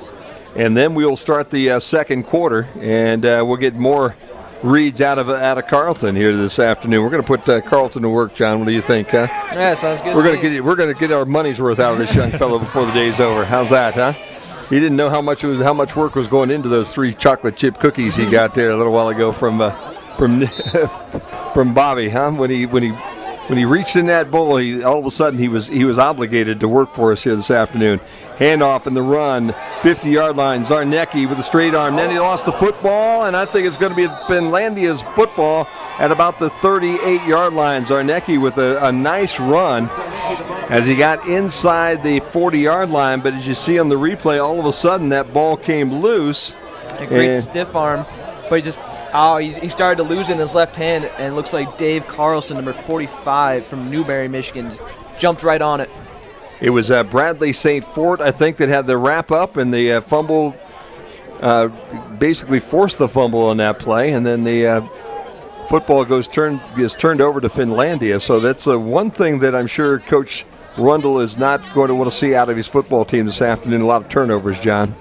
No, absolutely not. And I believe it was you mentioned before. Neither of these two teams had fumbled. Yeah, correct. So that's we're still in good shape with the guys we're talking about, because McCoy. I was talking about McCoy and Freeman. Neither one of those guys have put the ball on turf yet this year. Zarnecki, who's not really had a lot of playing time this year, for the Britons at this point, comes in, starts to get that time, had a nice run, and Carlton. That's not going to make Pat very happy when he goes to the sideline and has to face the coaches after that nice run and then the fumble. Oh, no, of course not, especially when you're not getting a lot of reps in these games. You want to make the most out of your reps. But the tough part about those tough yards that he was getting at the end of that run there, you have to keep that ball high and tight. And he got a little low there, and you got to arm in on the ball, and it came out on the turf. All right, we will turn our attention now to quarter number 2 as Finlandia will have the football. And Johnson again in that pistol look with trips here on the home side, single to the top, single running back in the backfield. That's Wooliver. Nope, in fact, it's not. It's a 26 DJ Davis, and Davis heads toward the right end, and he'll get knocked down right about the line of scrimmage. George, one of the tacklers there, they'll give Davis a yard. It'll set up a second down now and 9 as we open up quarter number 2 here on the Brit Sports Network. Yeah, sometimes I feel it's tough to do this play-by-play when there's so many guys wrapping up for one tackle. I don't know who to give it to. Just call them all out, because Mom and Dad and Grandma and Grandpa are all watching them all here this afternoon. So you give them all a taste of stardom here on a Saturday afternoon. Second down now and 9. Johnson drops, has some time, and then he bounces the football into Kenny Kajawa. Johnson had the time that time, but he kind of short-armed it, John. Yeah, I'm not sure what happened on the release there. Kind of just threw it in the dirt. So it'll be third down now and 9. Well, he's had so much pressure all afternoon so far. Probably was counting in that head, 1,001, 1,002, 1,003. Well, this time there was nobody there. And he let go of it a little bit early, and it short-hopped the intended receiver. Third down now and 9. 14-16 to play. Quarter number 2. Brits up 28-7 here. 2 running backs now as they stand next to the quarterback. Johnson now will throw to one of them, and that is Eve. Eve gets around the corner, across the 40 to about the 43-yard line, well short of the first down. It'll set up a fourth down and a half a dozen here for Finlandia, who will have to kick this ball back to the Britons. Great pursuit by Donovan Slates to get him on the legs and wrap up from the side there to prevent that first down. Colin Poore again will drop back because Rayshawn Robinson is done for the football season, and fortunately for his career, and what a great career he has had here for the Britons. Unfortunately, injury will cost him the last 2 games. And if you're Colin Poore, this is your opportunity now to maybe show the coaches exactly what you've got in the latter part of the year for the return game. He'll go back and pick it up on the bounce. He lost the handle, and I think Finlandia's got the ball. Well, that's not what you want to show the coaches. Went backwards, kind of lost the handle, as you can see, and it bounced off the ground and was recovered by Finlandia, who will be in business inside the 15-yard line at about the 13-yard line, first down and 10. And turnovers, again, John, have been the only thing really keeping the Lions in the ball game so far. Yeah, absolutely. I think Colin Poore there, that ball may have been moving there at the end. I think sometimes you just got to let those go. I know he's very capable of making these huge breakaway plays, but sometimes you got to let the ball roll or hopefully let the ball go out of bounds. Eve is the running back over here to your left, and that is Aaron Young to the right of him. In the backfield is Johnson, who opens up in that pistol look. He'll fake the ball to Eve, and call his own number and probably wish that he'd have given the ball to number 4 after everything was over and done with, because Johnson gets wrapped up by a half a dozen Britons in the backfield.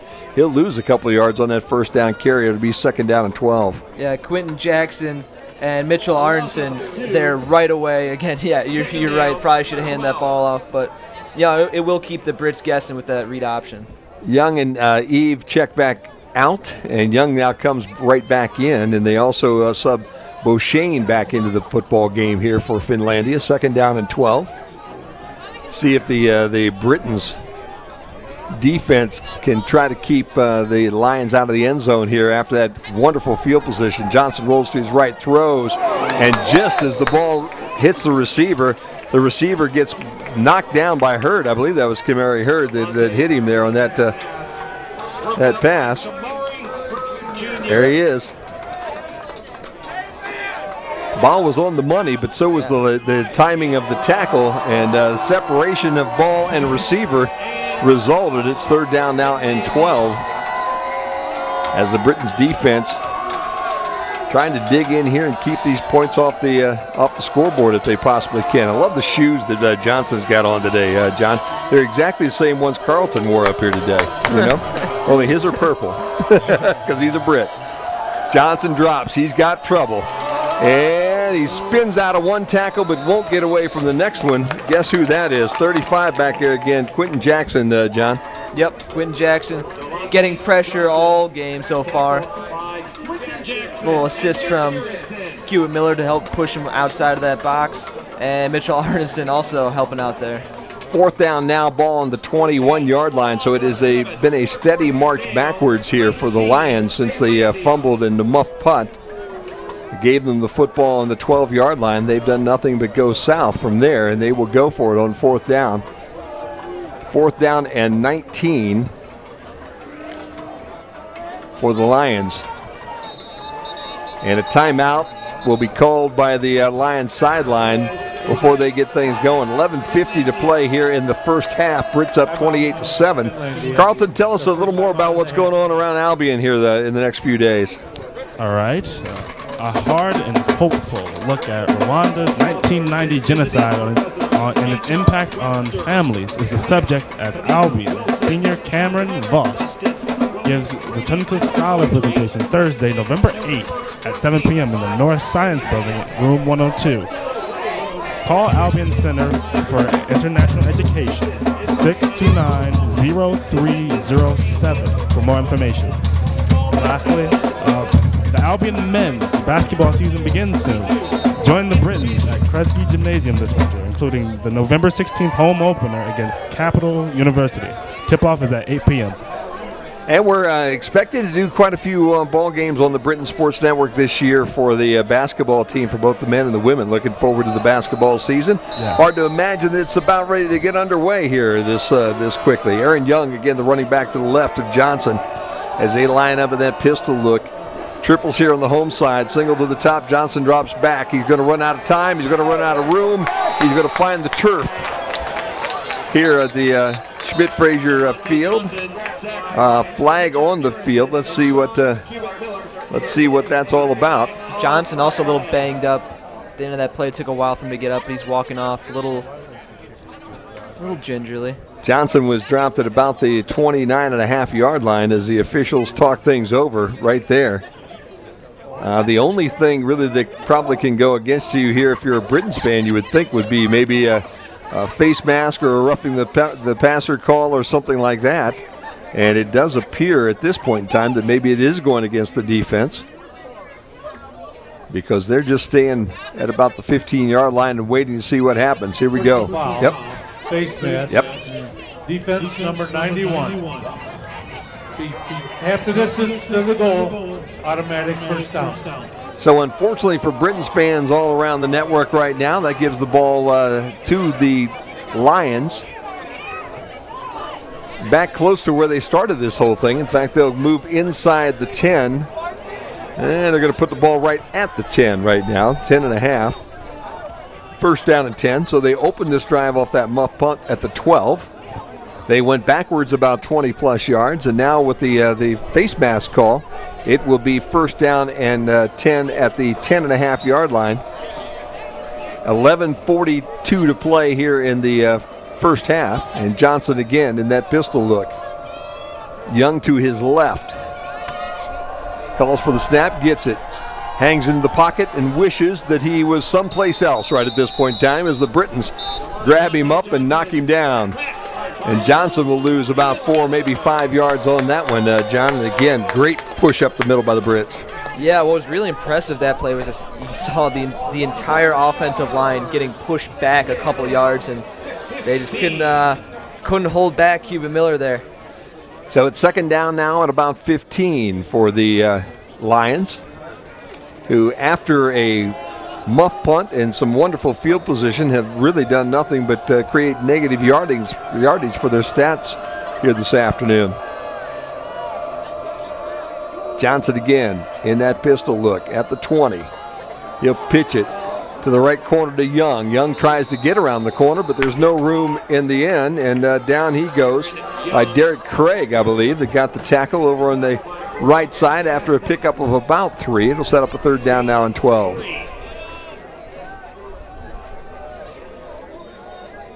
So third down now and call it 12 for the touchdown, about 11.5 for a first down.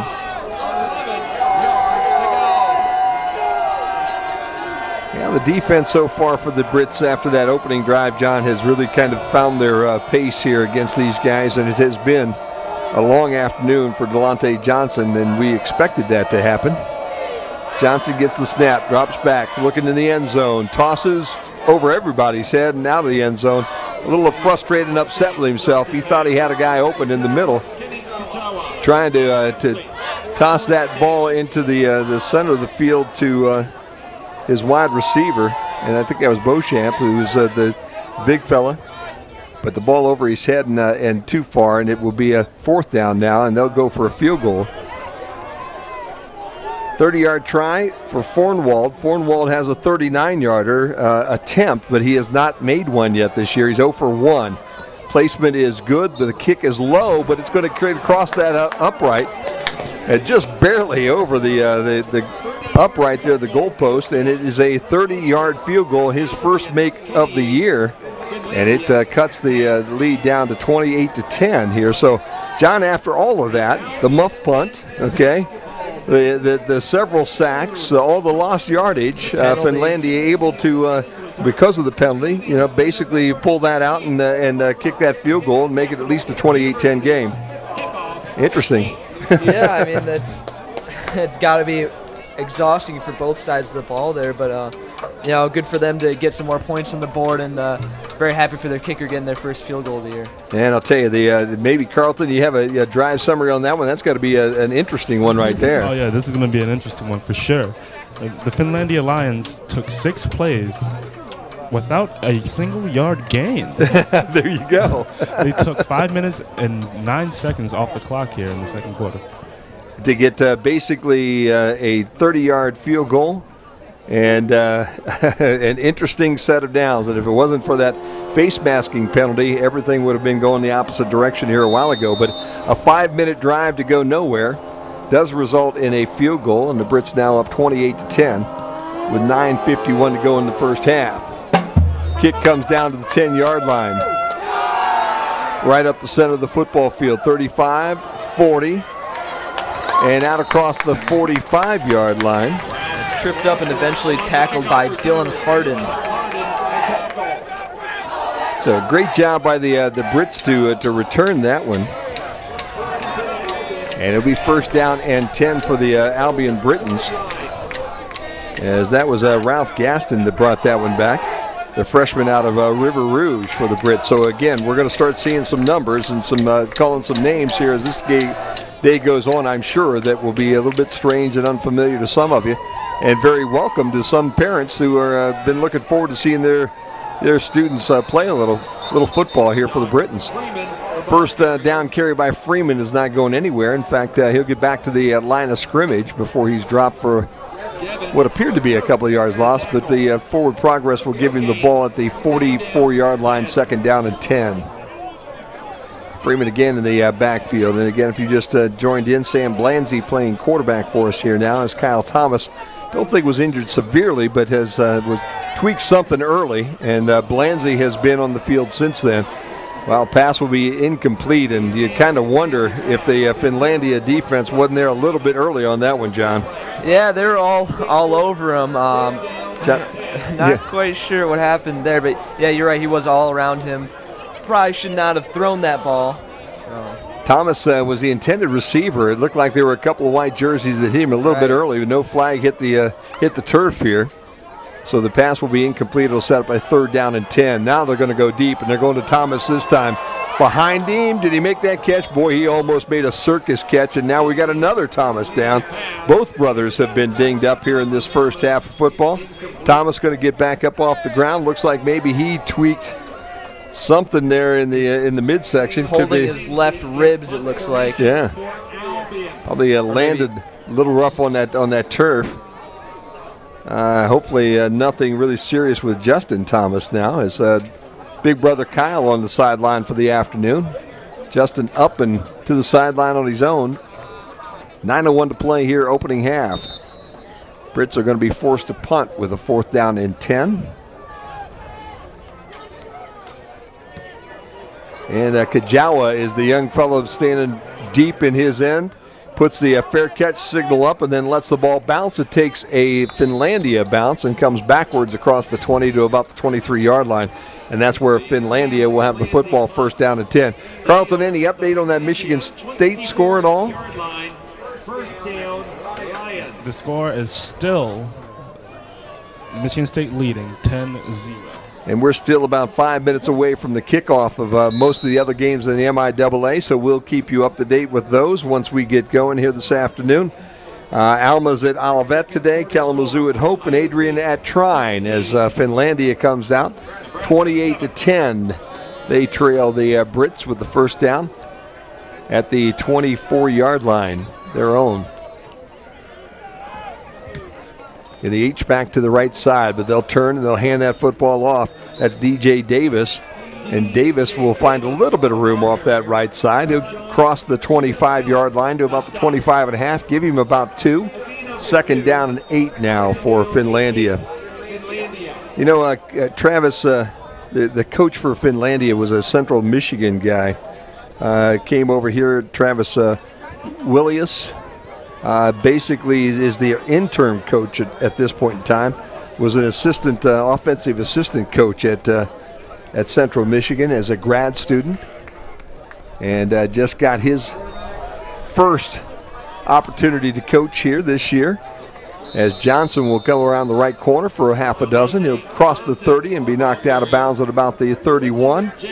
And he'll set up a 3rd down now and short for Finlandia, 3rd and about 4.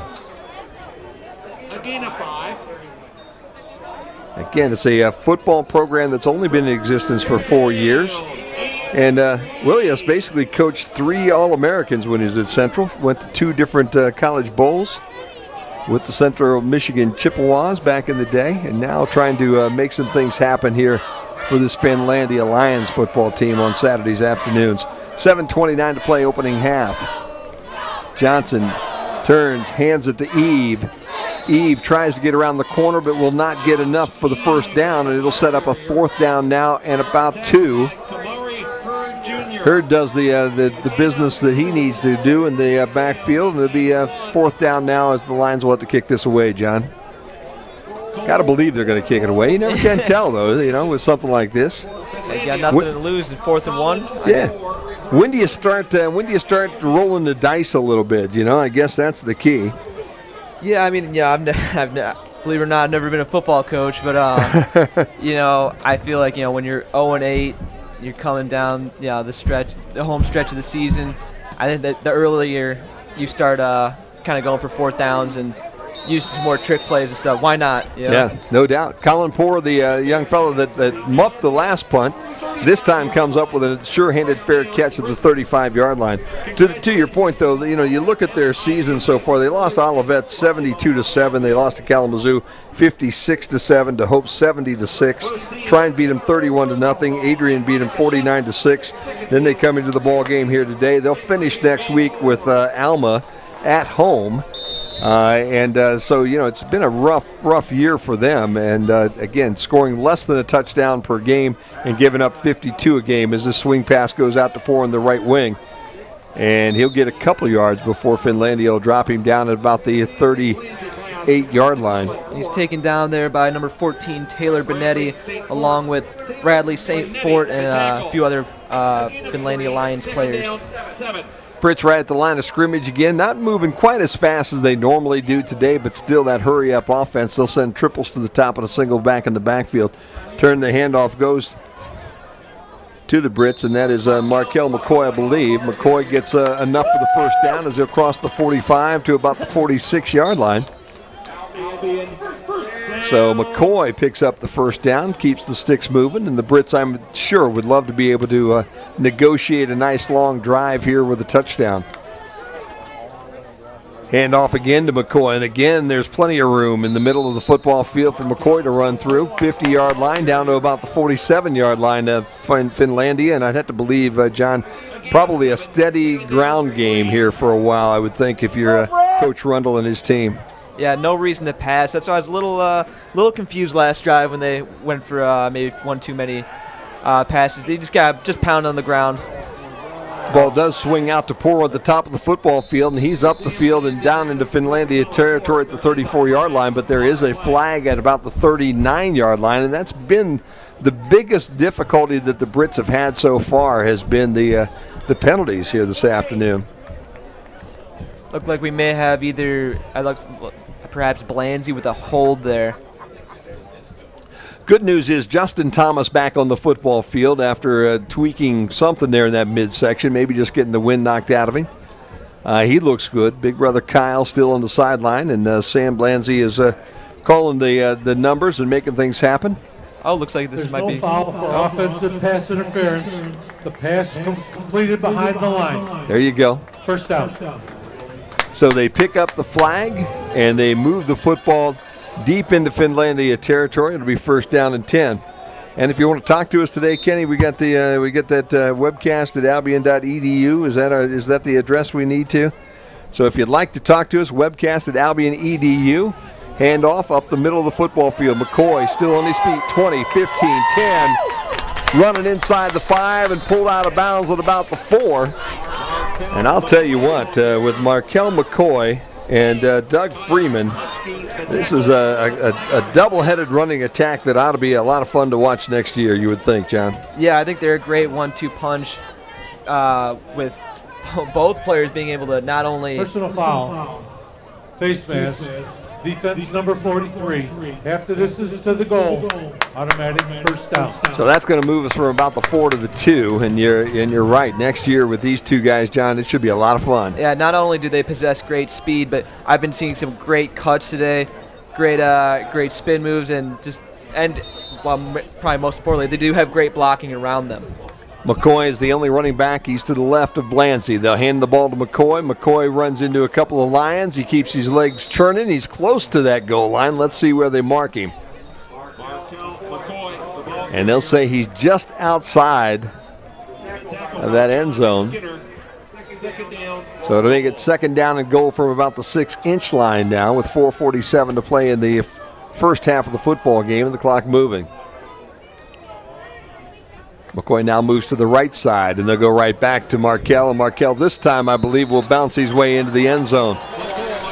McCoy gets a yard and a half when he needed 6 inches. It'll be a touchdown for the Brits. It's 34-10, and exactly what we were hoping for today as you see the replay. The Nelsons went to the... Really a nice job by... I said Jared Jones with a great push, sophomore lineman out of Warren, Michigan, pushing his guy back about 2 or 3 yards there. Yep, Malik Penn for the defense had actually gotten decent penetration, was If it had been a 3-yard run, it'd have been short, but a nice job of McCoy to be able to muscle his way into the end zone and Fabry to hit the extra point. I believe he's now the leading scorer in the history of the school. We'll get with Bobby on that one, though. I think that's what Bobby announced here earlier with that last extra point that he kicked. He had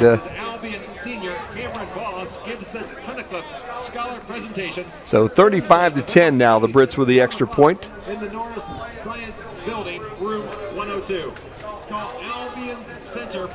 Let's see if we can go points in the career here. 264 Jeff Robinson, 91 to 94, and I believe that's what that's what Bobby said. The last one before this one was his 265th point, and so now I believe that's 266 now for Andrew Fabry, who now will have a chance with this week and next week to add to that points total to keep his name in the record book. So this year we have seen a couple of records, John. You know, we saw the most passing yards in a single game earlier on by Kyle Thomas.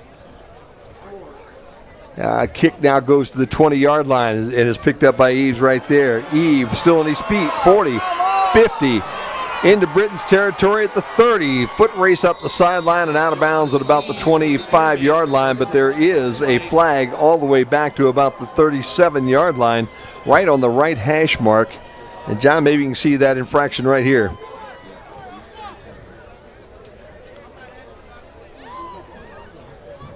Holding, return team number 43, 10-yard penalty from the spot of the foul.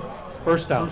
So that'll wipe out a wonderful return by Josh Eve there and set the Finlandia Lions up now deeper into their own territory. And again, I have to believe today, John, that this is an intentional kick on these kickoffs to kick them short, 15, 20-yard line, and then deal with whatever happens from there rather than try to kick it into the end zone and let them have the ball in the 25. Yeah, absolutely. 35-10, Brits up, 4:24 to play in the opening half. Finlandia trying to maybe figure something out here before the half ends. The Britons will have the football. They won the toss and deferred to the second half. Handoff goes to Eves around the left end. He's still on the move at the 40, the 41-yard line. And I'll tell you what, Josh Eve, after that nice return, said, hey, you're not going to give me that one. I've got to do something here. So he picks up 11 on first down. It'll be first down and 10 now for the Lions. And great play by Josh Bedell. Came flying in there. Just got him by the ankles because that could have gone for a lot more. Yeah, I'll tell you what, there are some players on this football team. And again, when you only have 43 young fellows out on your roster, that makes it a little difficult to choose and have the depth that you need and have the talent that you need. But year number 4, first time in a conference, and things will get better in Finlandia as the time goes on, I'm sure.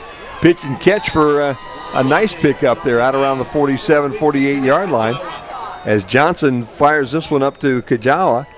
And Kajawa gets about 7 at the 49. It'll be second down and short. 3:31. Clock moving here in the first half, and what has been a pretty quick first half is we're going to have a half in before anybody else pretty much gets kicked off and gets ready to go. And our producer today, Ken Reeker, looking for that quick one. Eve on the pitch, no place to go. He'll lose a couple as the Brits chase him down at about the 47. Taken down by Levi Ladd and a whole posse of Albion players there. Loss of about 3 sets up now a third down and almost 5 for the Lions. And the Britons basically playing some pretty tough defense here this afternoon. They've given up the touchdown, but the second opportunity, but with the muff punt and the ball on the 12-yard line, John, that defense got really nasty down there at that point. Very stingy.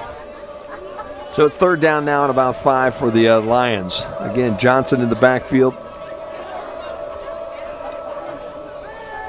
He'll drop back and look to throw. And just as the ball hits the mark gets hit. And a nice job to break that one up by the Britons. And again, Ralph Gaston, I believe, that puts the lick on him there. John, is that 18, I believe, that put the knock on that? That is number 10. Oh, 10. Darrell McIntyre. There you go. Yeah, again, like you said, right as the ball touched his fingertips, he was there. He gave him a nice pop. You know what? McIntyre has had a really good season for the Britons, the senior out of Detroit. Really had a nice year so far for the Britons, and Been a very pleasant surprise for the football team this year, and that was a nice, well-timed pop. Again, a bad snap, but the kicker gets this away. Poor will pick it up on the bounce at the 10. Makes the first guy miss, 15. Still on his feet at the 19-yard line, and then goes down there. So the Brits will have the football first down at 10 with about 80 yards in front of them and 2:16 to play in the first half. Carlton, these are the kind of things you like. When you were playing football, Carlton, what was your position, buddy? I played linebacker, sir. Linebacker. There you go. So you got to appreciate the big pops that you're seeing here this afternoon at times, huh? Oh, yeah, definitely, for sure. Those are the ones that get your team all, hyped up around you. Gets the blood flowing, for sure. You told me you came to school here with the hope of maybe playing a little football here. Yes. But I got sidetracked by a shoulder injury, and I decided to call it a career.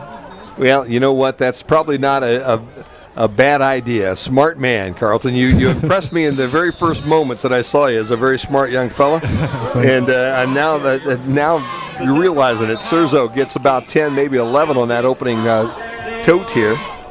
First down and 10, sticks move. 2 minutes to play in the first half.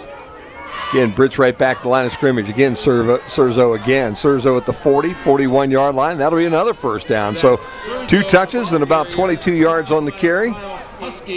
And hey, if it ain't broke, don't fix it, right, John? That's what I'm thinking. That's what I've been saying. If you want to throw some screen passes, that's fine. But no reason to go deep at all. Just keep doing some options, doing some inside handoffs.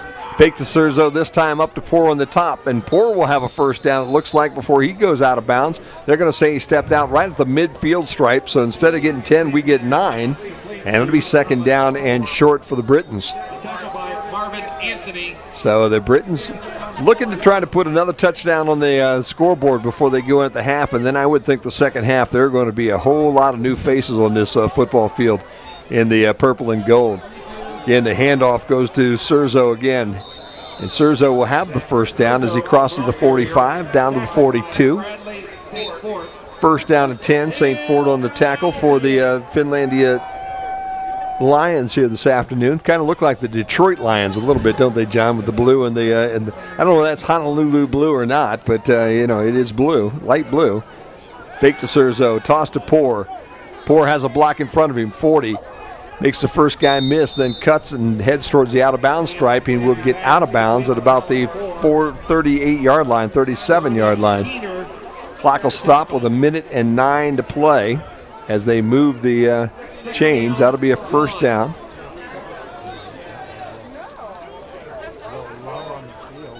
At the 33-yard line, first down and 10 now, Britons.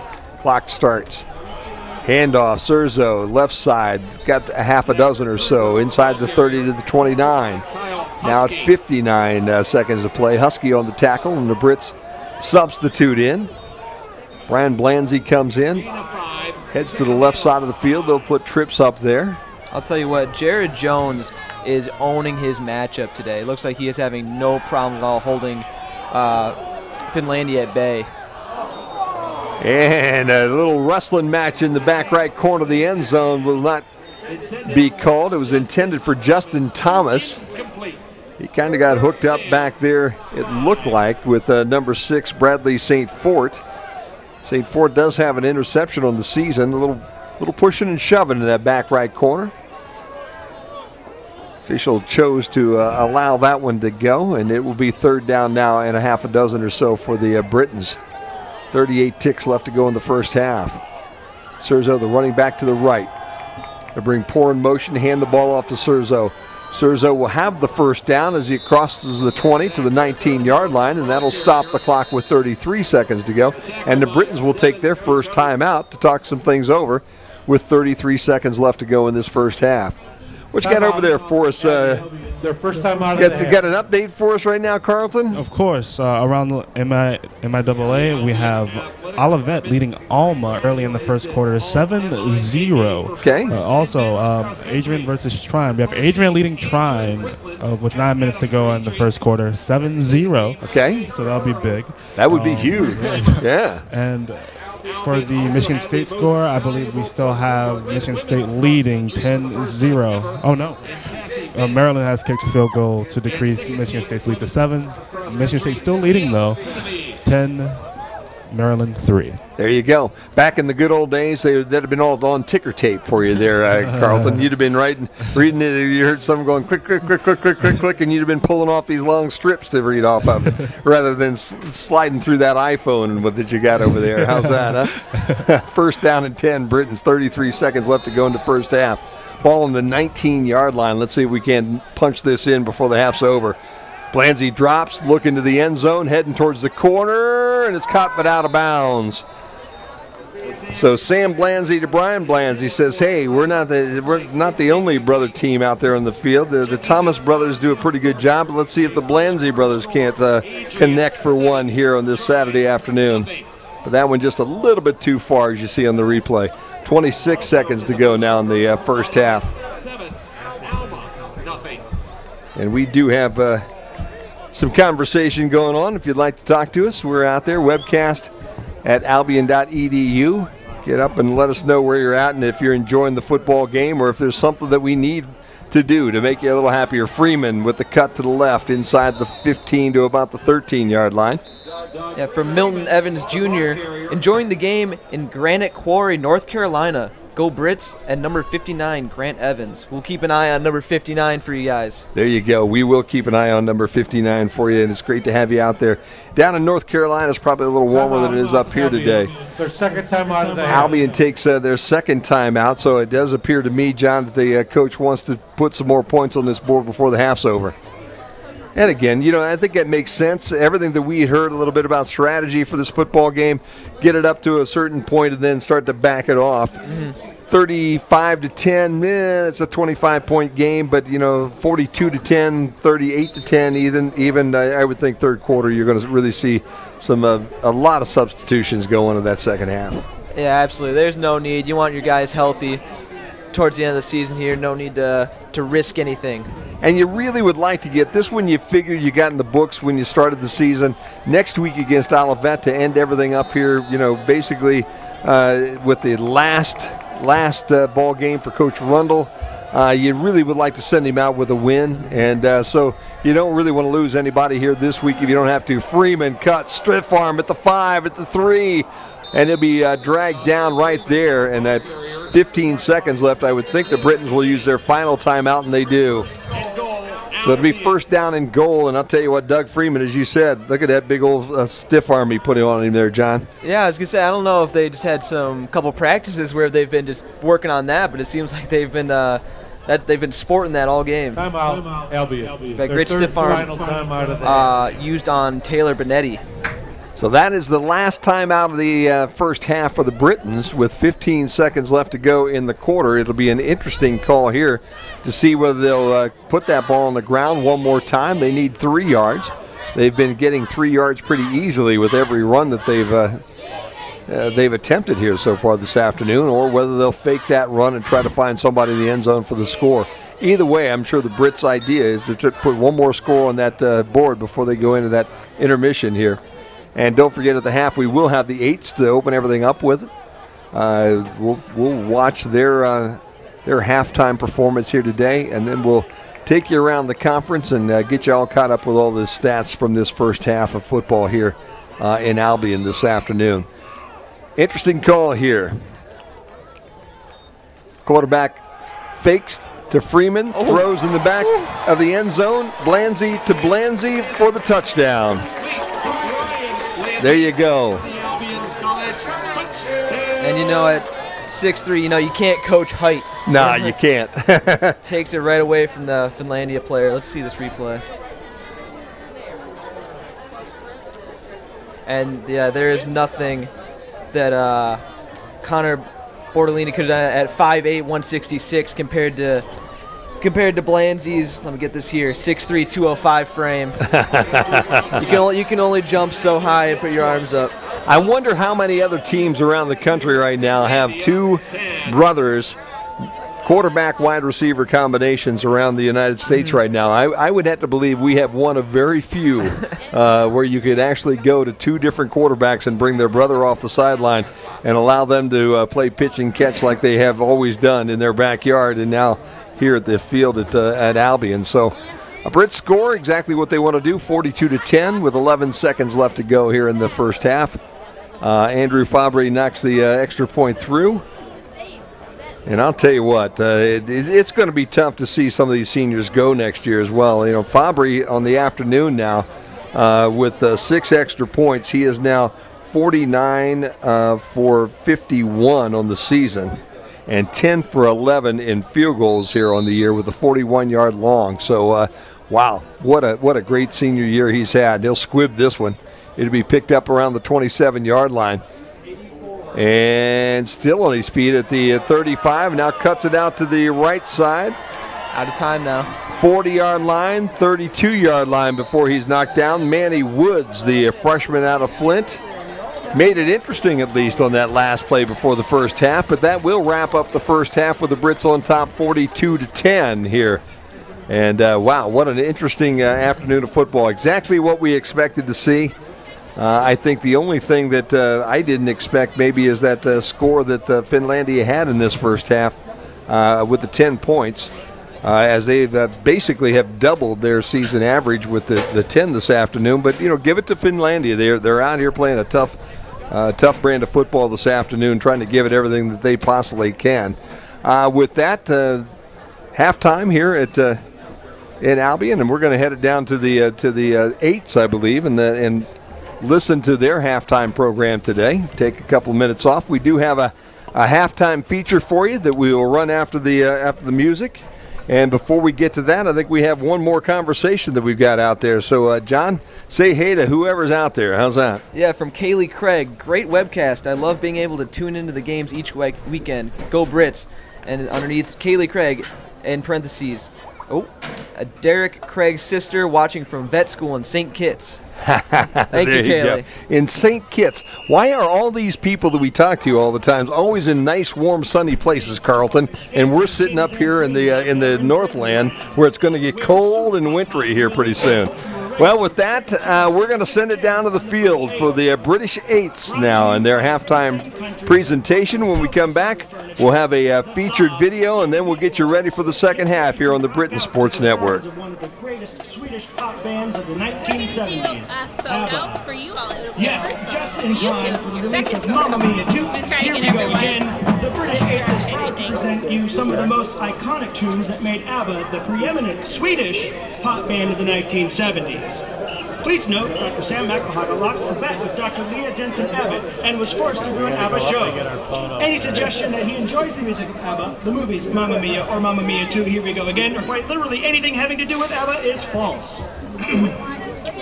We hope today's show with an ABBA classic, but aren't they all really?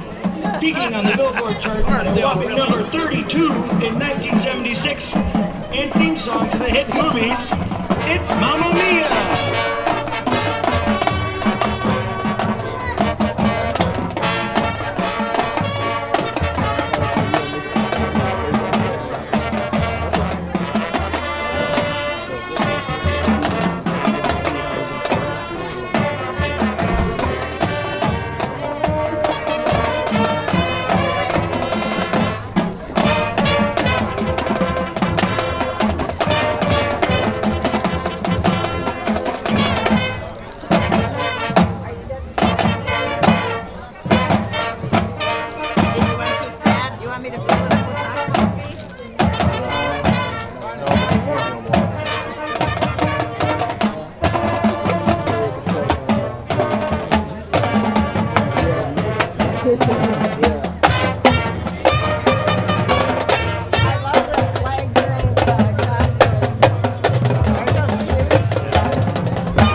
Well, I don't know about you, but that brings me back to my bell-bottom wearing days as a young and groovy teenager.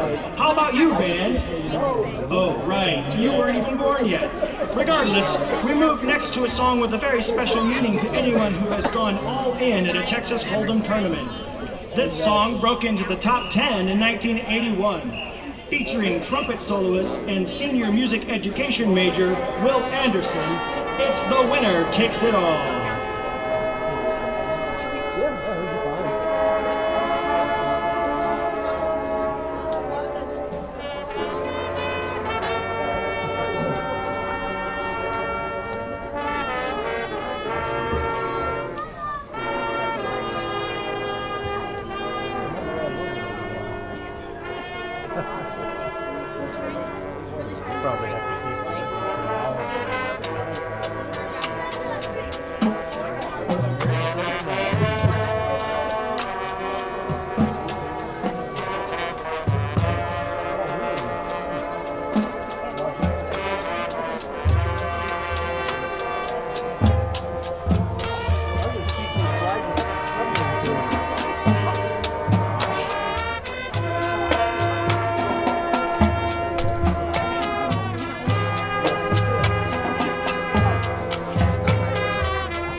It was only 13,505 days ago.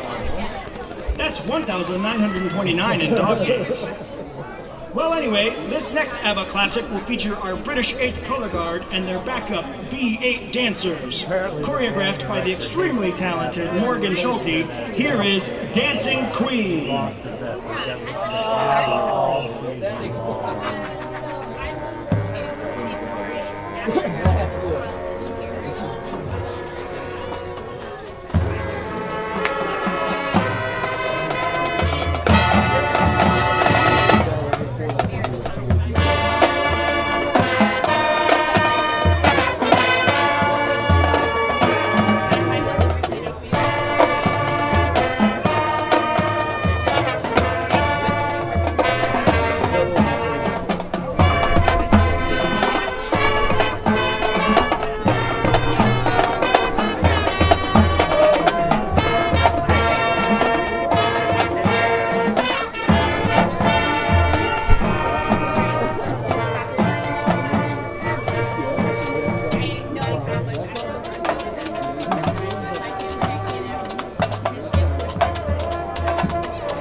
Thank you, Chef. I'll take it from here. We close our 2018 halftime show in a dreamy fashion, or nightmare, if you are Dr. McElhaga. I kid, Dr. J. I kid because I love. Let's see if you can find the hidden message to our beloved music theory professor. The British 8 is excited to bring you I Have a Dream, followed by the reprise to Mamma Mia.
It has truly been the band's pleasure, Dr. McElhaga, much, to share our show with you all today. And now, will you all get on your feet for what is surely the greatest fight song in all of the world, including Sweden, Fight On!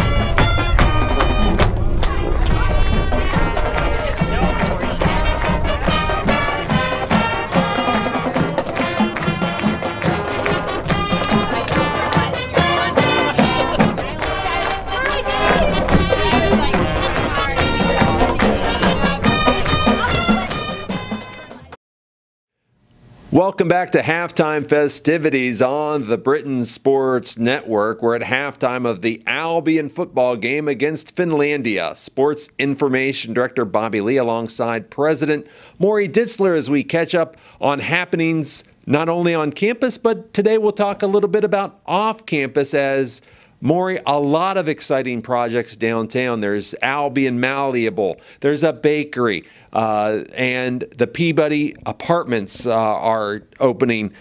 Just a lot of momentum on Superior Street. Yeah, it's really fun to see how an idea, right, that was running around in the back of someone's brain eventually became something we could talk about, then something we could draw a picture of. And now it's a reality, right? You walk down Main Street, and it's not a picture of a hotel anymore. The hotel is there, and it's a really stunningly beautiful building. When people promised that it would be an all-brick building, be a hotel we could be proud of, we could imagine that, but now we can see it. And, you know, when we heard some of Albion College's employees talking about their dream of a microbrewery in town, you know, we eventually saw a picture of it, we imagined it, but now we can actually go in and get a sandwich there. And we heard an idea of a bakery, and we knew a bakery would eventually come, but now we can walk by and smell the donuts cooking. We can look above that bakery and see some luxury apartments, and not only luxury apartments, but people moving into them. It's, you know, as they used to say on the A-team, don't you just love it when a plan comes together? You know, so you mentioned loving it when a plan comes together. You know, athletics and these downtown projects are not mutually exclusive in that a dream had to come reality. How fulfilling is it when that dream becomes reality? It's fulfilling when there's a good reason for the dream, right? I mean, sometimes we dream of a beautiful building just because we want to have something to be proud of. But in this particular case, we're dreaming about strong athletic programs, and we're dreaming about a strong downtown, because those are both important part of our students' education.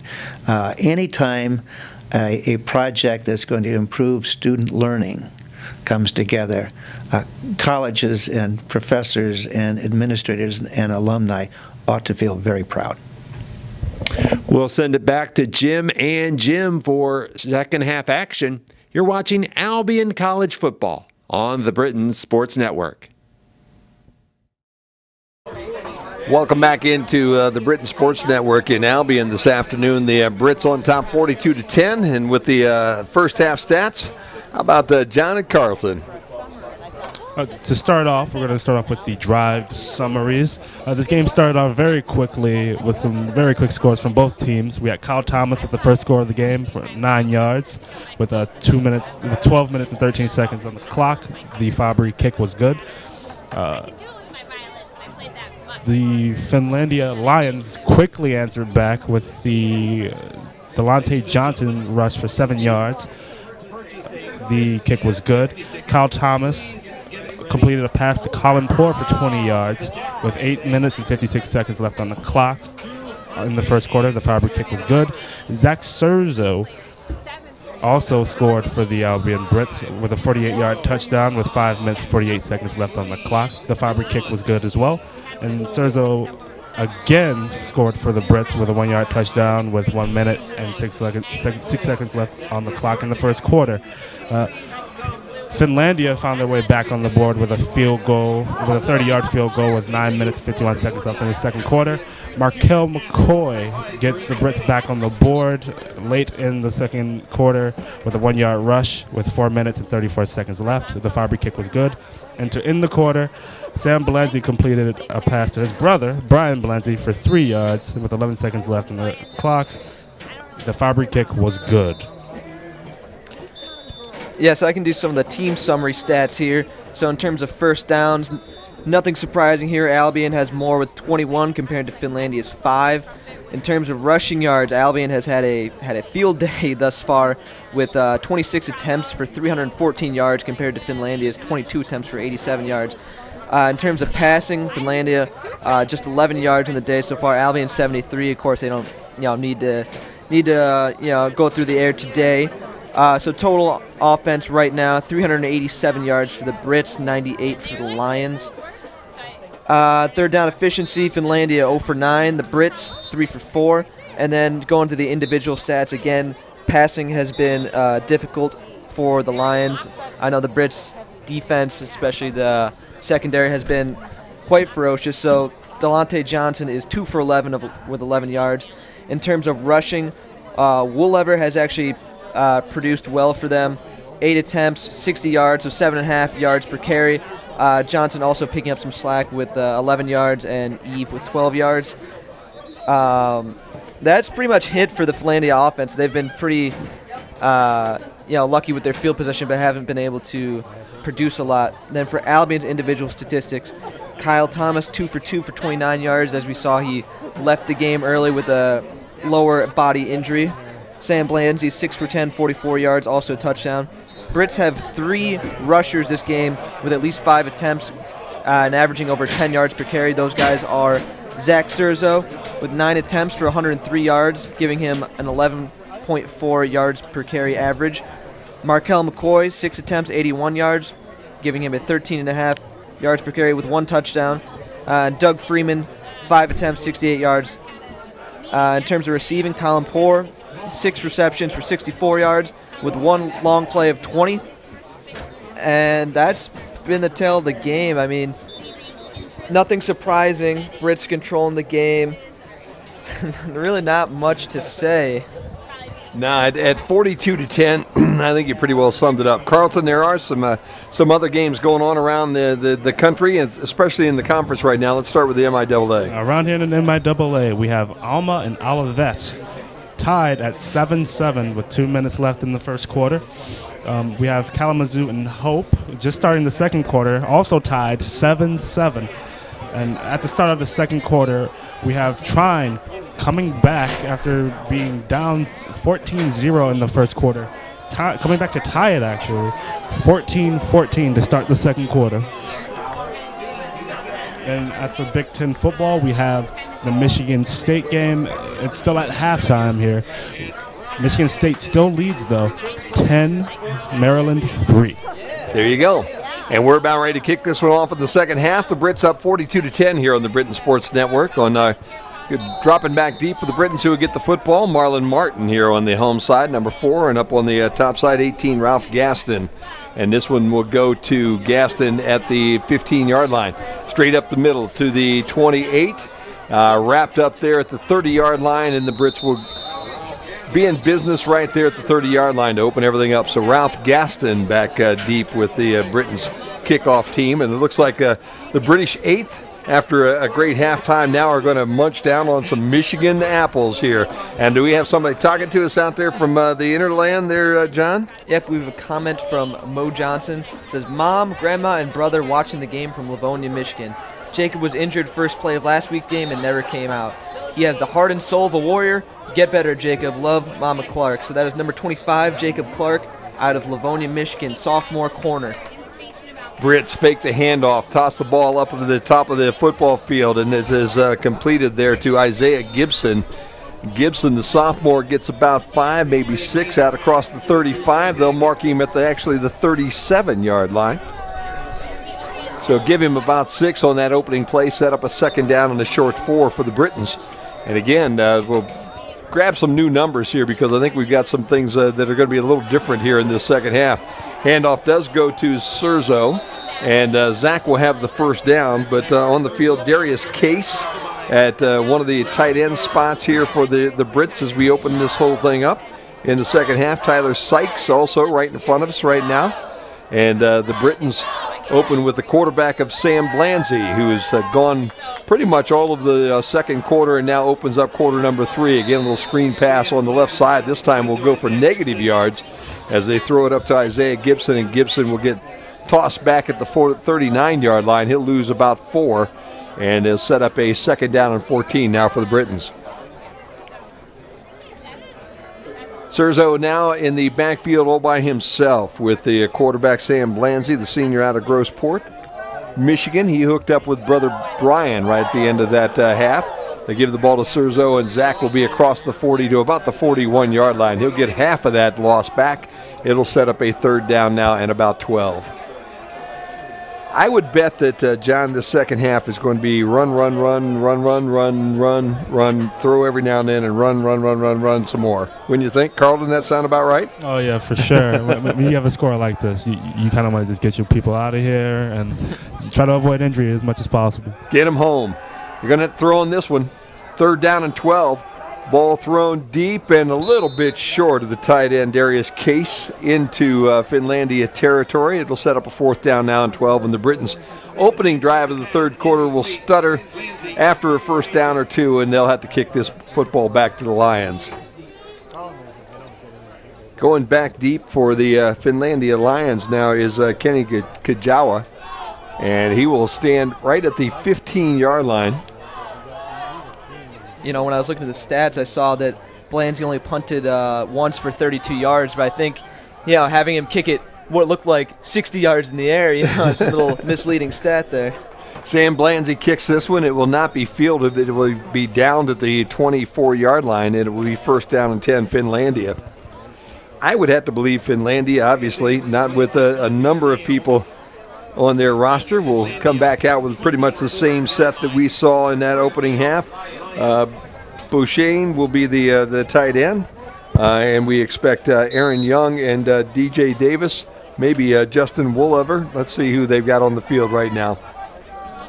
In the backfield at this point is number 4, Josh Eve, as they send a man in motion, Aaron Young, and the pitch will go to Eve. He'll cut field back to the middle, has some room, has the first down, gets about 13 across the 35 to about the 37, almost the 38-yard line. And I'll tell you what, I've been impressed with Eve, John. No, yeah, he's been everywhere. Reading the stats, he's in like every category. He also had some nice blocking on the outside there by number 63, I believe it was, Mike Bittinger. They opened up a great hole for him. And Eve is incredibly fast, too. That was great explosive speed. Sticks move, first down and 10 now for the Lions. And the Britons defense, I think, would like to be able to flex their muscles on this opening drive and get that football back as the handoff goes for a short amount of yardage for DJ Davis, the freshman out of Flint. He'll get about 3, almost 4, actually, when everything's over and done with. Starting defense still on the football field for the Britons right now, as they've got Aronson, Miller, and Bozell up front, Hurd, Ladd, Slates, and Jackson the backers, Gaston, Schaefer, Padelt, and McIntyre the defensive backs. And again, as the afternoon goes on, I'm sure we will see some new numbers, and we'll try to make sure that we catch them as they come in and out of this football game here this afternoon. Again, the pistol look with the H-back in front of the quarterback, Johnson. Look at the field over. He'll turn and hand off, and a short pickup as the pile moves ahead for about 2, maybe 3. Davis with the carry for the Lions, and the Britons with a nice gang tackle in the interior of that line after a pickup of about a couple. Set up third down now at about 5.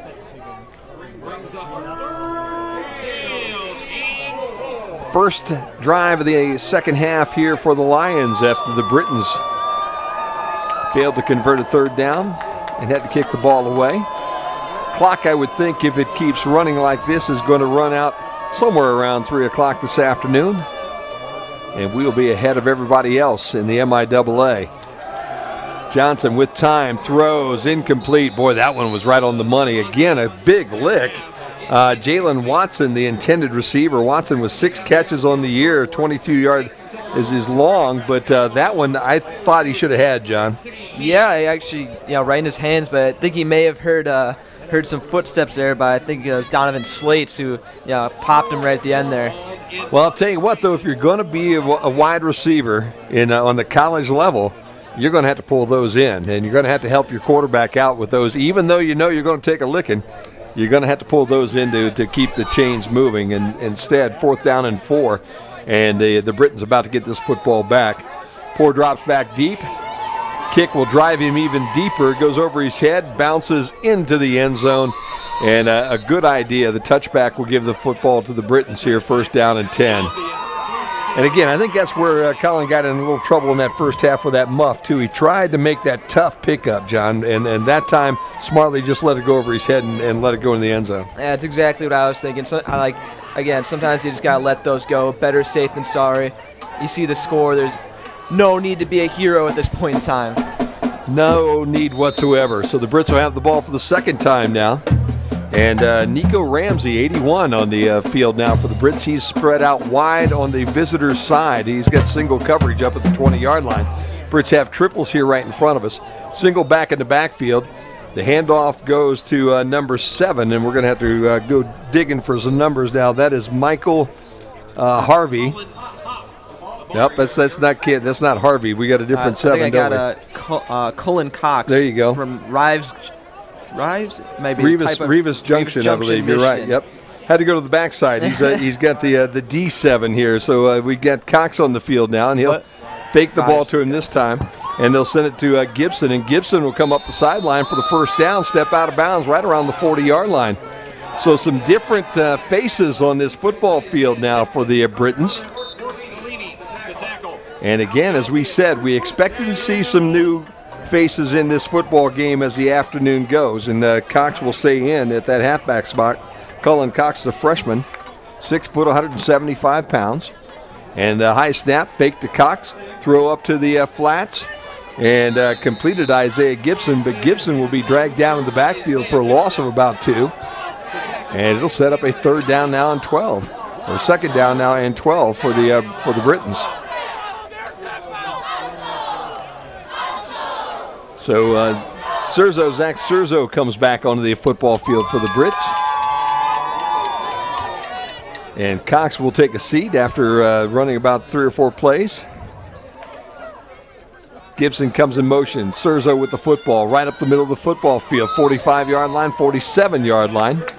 He'll get about 9 of those yards back, and he'll set up third down at about 3. Looks like he might be a little banged up there. I know he kind of hit the turf kind of hard at the end. And Pat Zarnecki over here right in front of us with a ice bag on his right leg at this point in time. So you wonder maybe if Pat has a few problems. Probably won't see much of him the rest of the afternoon. Third down now and 3 for the Brits. 9 minutes to play third quarter. They're up 42-10. Snap goes back. Blanzy drops, looks, has time, throws it underneath. That's to Surzo. That's a first down. He's in the Lions' territory. Spins and makes a couple guys misses. And he's down inside the 35 to about the 34. So a nice pickup on third down and a bunch. And a first down now for the Britons. As maybe here on the second drive of the second half, they've got this offense in tune here a little bit, and they're heading for the end zone again. Surzo and Blanzy again, next to one another in the backfield. Triples right below us. They'll hand the ball again to Surzo. Wide open, 20, 15, 10, 5. He's going untouched into the end zone. 34-yard touchdown for Zach Surzo. I'll tell you what, John, you want to talk about a wide open hole to run through? Yeah, I'd love to see this replay because, again, as you said, he was untouched. He had no problem getting into the end zone there. Let's see this. Now, here's what would have happened with me, John. If that would have been me, there would have been that great big hole, and about 3 yards up the field, I'd have gotten tackled because everybody would have been able to adjust. But when you're as quick as what Zach is, bad snap, good placement, extra point is good. And we also have a new kicker on the football field as well. Here's the replay. Oh, yeah. See, about at that spot is where they'd have caught me. Everything would have been, it'd have been over and done with. Yeah, Nick Brewer, senior offensive lineman out of Parma, came in and just sealed that hole for him. So a nice job by the Brits, and that was, let's see, I'm looking for the number on this because I can't believe they got it down number 8, Trey Edwards. Is he our backup kicker, maybe, I guess, huh? Number 8 kicked and he's about to kick off again. We got an extra kicker here. On the roster, number 8, Noah Fox. There you go. Noah is freshman kicker from Avon Lake, Ohio. And more than likely, that is going to be our new kicker next year, potentially here. Mm-hmm. As Fabry is senior. So we're getting a chance to see the young freshman and see what our future is like. It's got some big shoes he's going to have to fill, guys. I'll tell you. There's no doubt about that.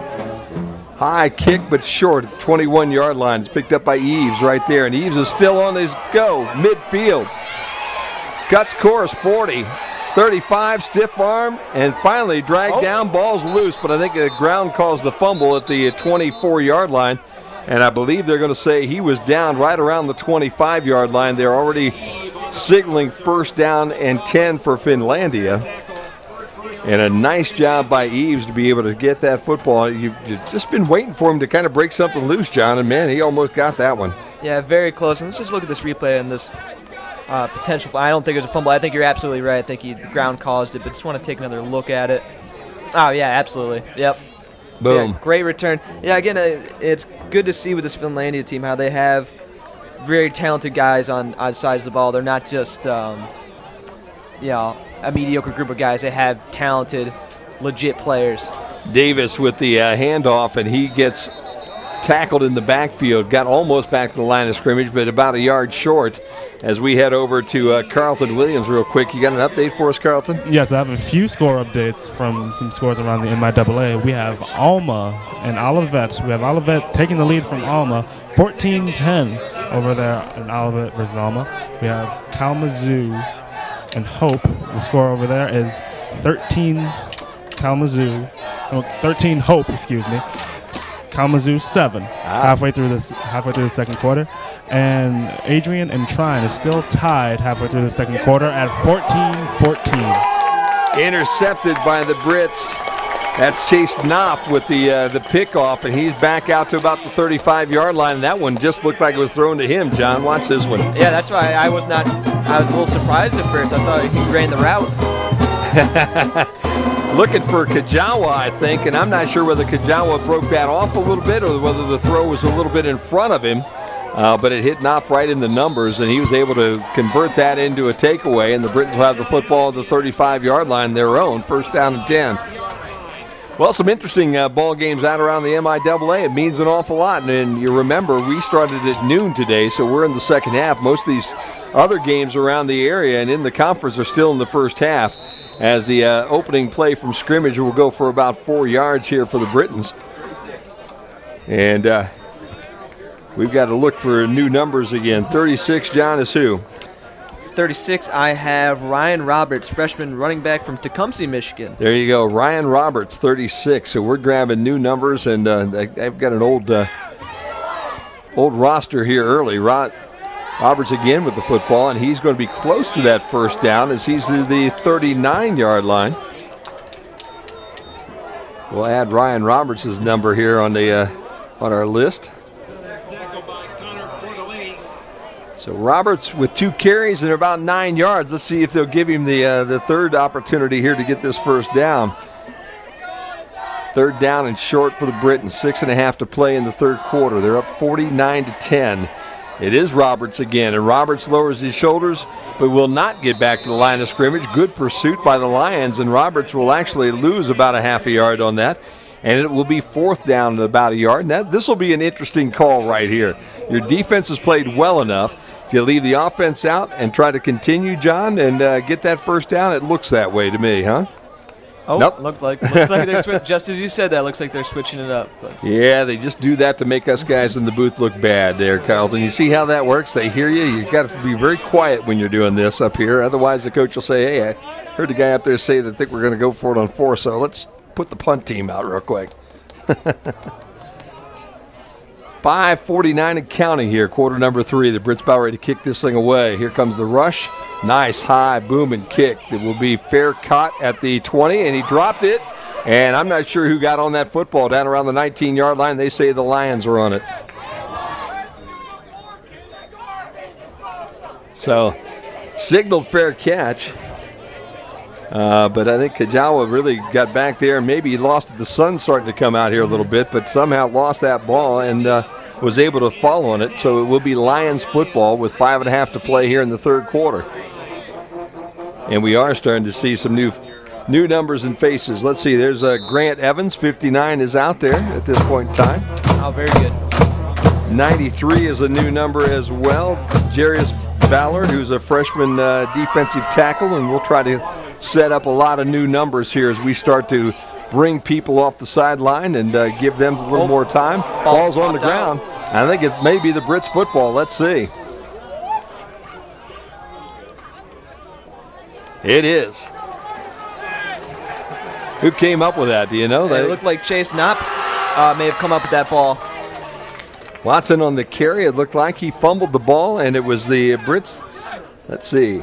Looks like kind of got punched out by, don't see the number. Punched out by, looks like number 38, Nolan Rawlings, and I believe it was Knopf that jumped on that. So it'll be Brits football deep now in Lions territory, and again, Ryan Roberts, the running back, in with Sam Blanzy, the quarterback. Doubles to the top and the bottom here. Let's see if the Brits will keep this thing on the ground again. It is Roberts, and he has room right up the middle of the football field. He's got his legs churning down at the 11-yard line, so give him 9 on that carry. I think that's the second time on first down he's got 9. He seems to be able to get 9, 10 yards every time they touch the ball. And what I love about watching some of these powerful running backs is the way he's able to drag guys, multiple guys for extra yardage, not just having guys push the pile. Again, doubles here to the top and the bottom. Now a little bit tight to the line of scrimmage. Roberts the only running back in the backfield. Over on this side, you've got Gibson and Sykes. Gibson goes in motion. Hand the ball to Roberts. Picking his way to the 5. On his feet at the 1. Lunges for the goal line, and he's in. So Ryan Roberts has his first touchdown on a Saturday afternoon for the Britons, and the Britons now up 55-10. Wow, again, great blocking on that offensive line, John. You got to really be happy with the way that the front of that Britain's offensive line has been able to open up holes and get their running backs places to run to today. Yeah, it seems like every time I watch them, except maybe on blitzes, they're pushing their line back in a couple yards. They're really controlling that line of scrimmage. Folks, with the extra point, it's good, and I'll tell you what, the young freshman off to a pretty good start here this afternoon. He's 2 for 2, and the Britons up 56-10. Carlton, I'll tell you what, man, these are the kind of games that you dream about if you're the Britons, right? Oh yeah, for sure. You know, you get to get a lot of the young people a lot of valuable reps, I think. And as you saw, he scored his first touchdown. That'll be big for his confidence as he goes on through his college career. You can always remember this, you know? You know what? If you wouldn't have hurt your shoulder and everything, we might be calling your name right now. How's that, huh? You could be out there instead of up here doing a wonderful job for us here on a Saturday afternoon on the Britain Sports Network. I'm having way too much fun up here. I think I made the right choice. I think you made the right choice. I know tomorrow morning when you wake up, okay, you will definitely feel like you made the right choice. Oh, yeah, for sure. It's always that day after. For old guys, I'll tell you this, though, Carl, when you get a little older, it takes you 2 or 3 days to understand what you did to yourself. So you're not sore the next day. It's like the 2 days after you went, what happened to me? Nice return again by Eve, and Eve across the 30 to about the 32-yard line. First down and 10 now, Lions. And I got to believe, John, this has got to be a tough way to do business if you're a Lions player. You know, week after week after week, you go to a different town, a different place, and really, it's just been an uphill battle for them all year long. But to their credit, they're still fighting out there. Yeah, I was gonna say, obviously I'm not on their sideline, but body language and overall effort don't seem to be, dropping significantly by any means. Looks like I'm still enjoying watching Eve and Johnson, put forth their best effort out here. It's making it enjoyable to watch. We have changed quarterbacks on their side as well. We'll grab a number here for you. That is DJ Davis trying to get around that right corner and didn't get there. Number 2 now is their new quarterback on this football team for them. That is Eric Blank. Blank is also a freshman. And so Johnson, I'm not sure whether anything happened to him or they're just trying to get the youngster a little time on the football field this afternoon. But he will now direct this drive at least. And we'll keep an eye. I don't see Delonte Johnson anywhere on a training table over there. I think they just made a change to give the freshman an opportunity to play a little football here this afternoon. Davis on the pitch. He'll head around the right corner. Step out of bounds right around the 34-yard line. Give him a couple.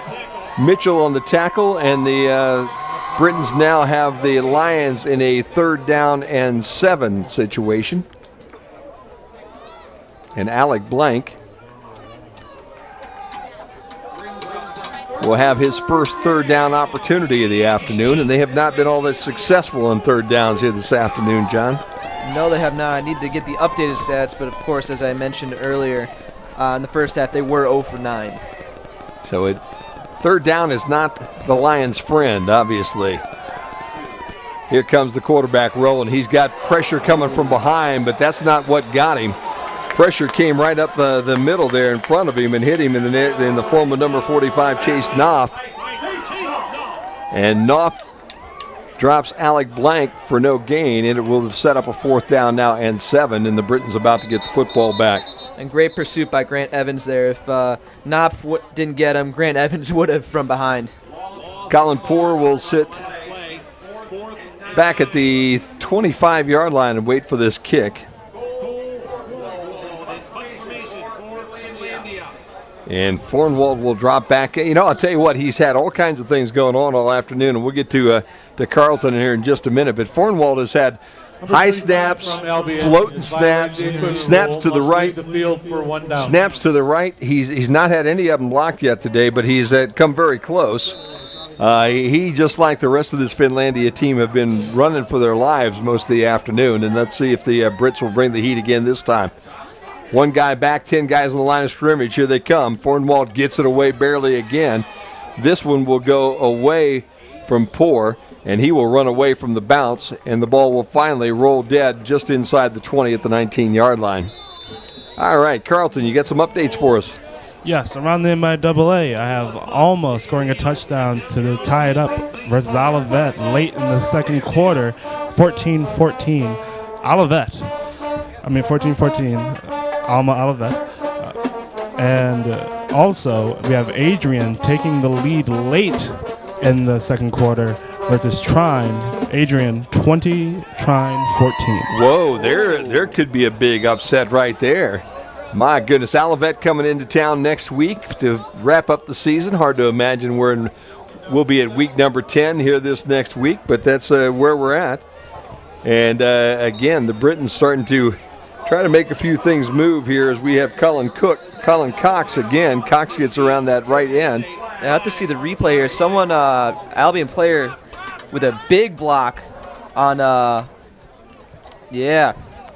who is?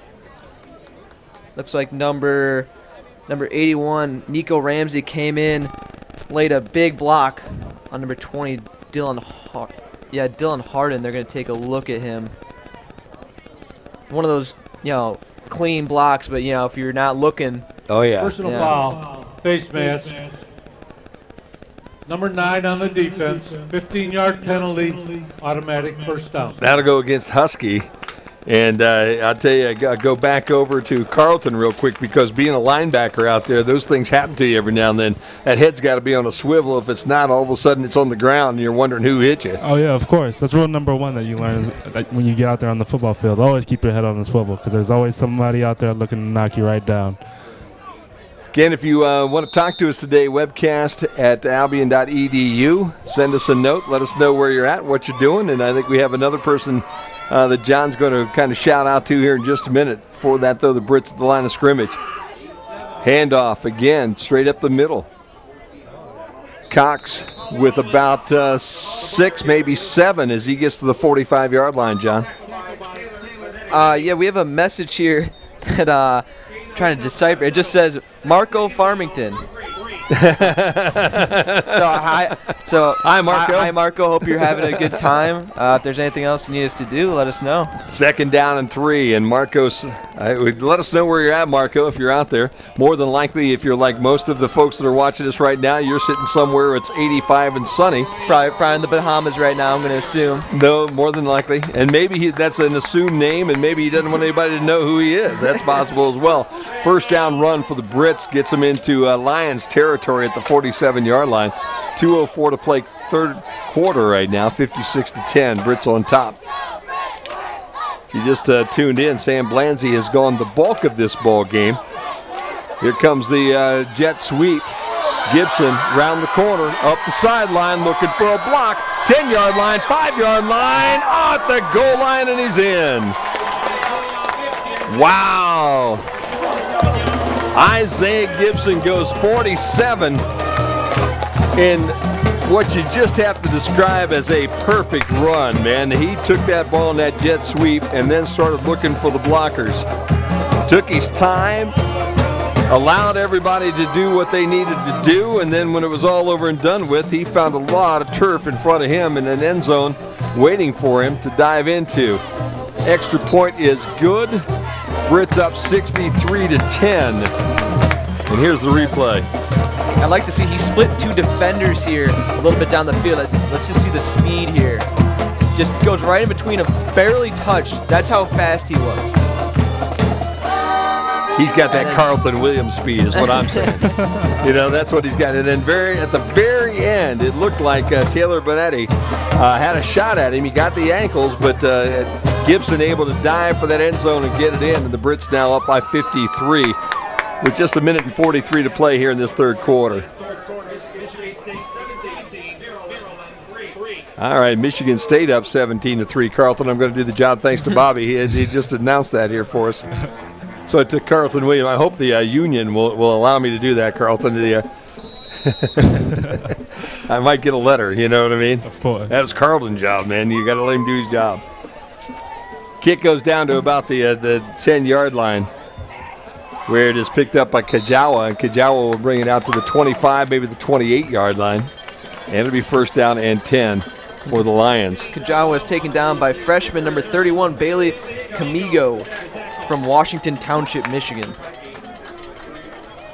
I'll tell you what, it has been an interesting afternoon. And Noah Folks, the kicker, as they had really done a nice job. I can remember when we first started, it's been 4 years ago, and we watched Andrew Fabry on his first day and also the first year. And his first couple of kicks that he made, they were freshman-like, you know what I mean? I'll just say it that way. And, boy, ever since then, he has been money in the bank, and the Britons' defense has been money in the bank all afternoon as well, as D.J. Johnson thought he was going to get around the corner of Davis, and D.J. Davis gets dropped in the backfield. Carlton, another update for us? Yes, I have a score update on the Adrian and Trine game. Trine scores with less than 15 seconds left in the second quarter before the half to tie it up 21-21. Man. Adrian Trine. That's, that is Trine for you. That's, we talked a lot, John, about what happened to us last week and the big plays that Trine had against us, but Trine does that against everybody, okay? That's the way that it works. They did it to us last week with a field goal, didn't they, right before the half? Yeah, I was going to say there were a couple drives I think they got in just before, either right at the beginning of a quarter or right near the end, I believe. Let's see here. Yep, they had that 48-yard field goal with 5 seconds remaining. Stuff like that, it kills teams, late goals, late field goals, late touchdowns. Want to be in the top 20 in the country year after year after year, do things like that. How's that? That's what makes the Mount Unions and the Wisconsin Whitewaters and all these types of teams, the Mary Hardin Baylors, so difficult because they can do that to you. Third down now and about 6 is Bryce Beauchesne with a nice catch and a pickup of about 9 on that last pass. 16 ticks left in the quarter. Throw is a little bit off target and incomplete to Jalen Watson, and Alec Blank still in the ball game here. Alec Blank, the freshman quarterback for the Lions, and that'll set up a 4th down and 6. And the Lions will have to punt again, and I'm not sure. I don't think they have one third down conversion yet today. They had none in the first half, and I don't remember any in the second half at this point in time as well. Again, webcast at albion.edu if you'd like to let us know where you're at and what you're thinking about the ball game this afternoon. Here comes the punt. Again, good pressure by the Brits. And again, a nice punt that's going to roll and get picked up by Poor at the 13-yard line. And Lions there, but they couldn't bring him down, and Poor still on his feet. Up the sideline, 30, 35, 40. Ran into the kicker at the 42 and eventually goes down at the 44-yard line. Yeah, let's see this replay because he did a matrix move right when he picked up that ball. Here you go. 3 guys around him, underneath. That's the one place where being a little shorter really does help out. And then look at this collision at the end. Boom!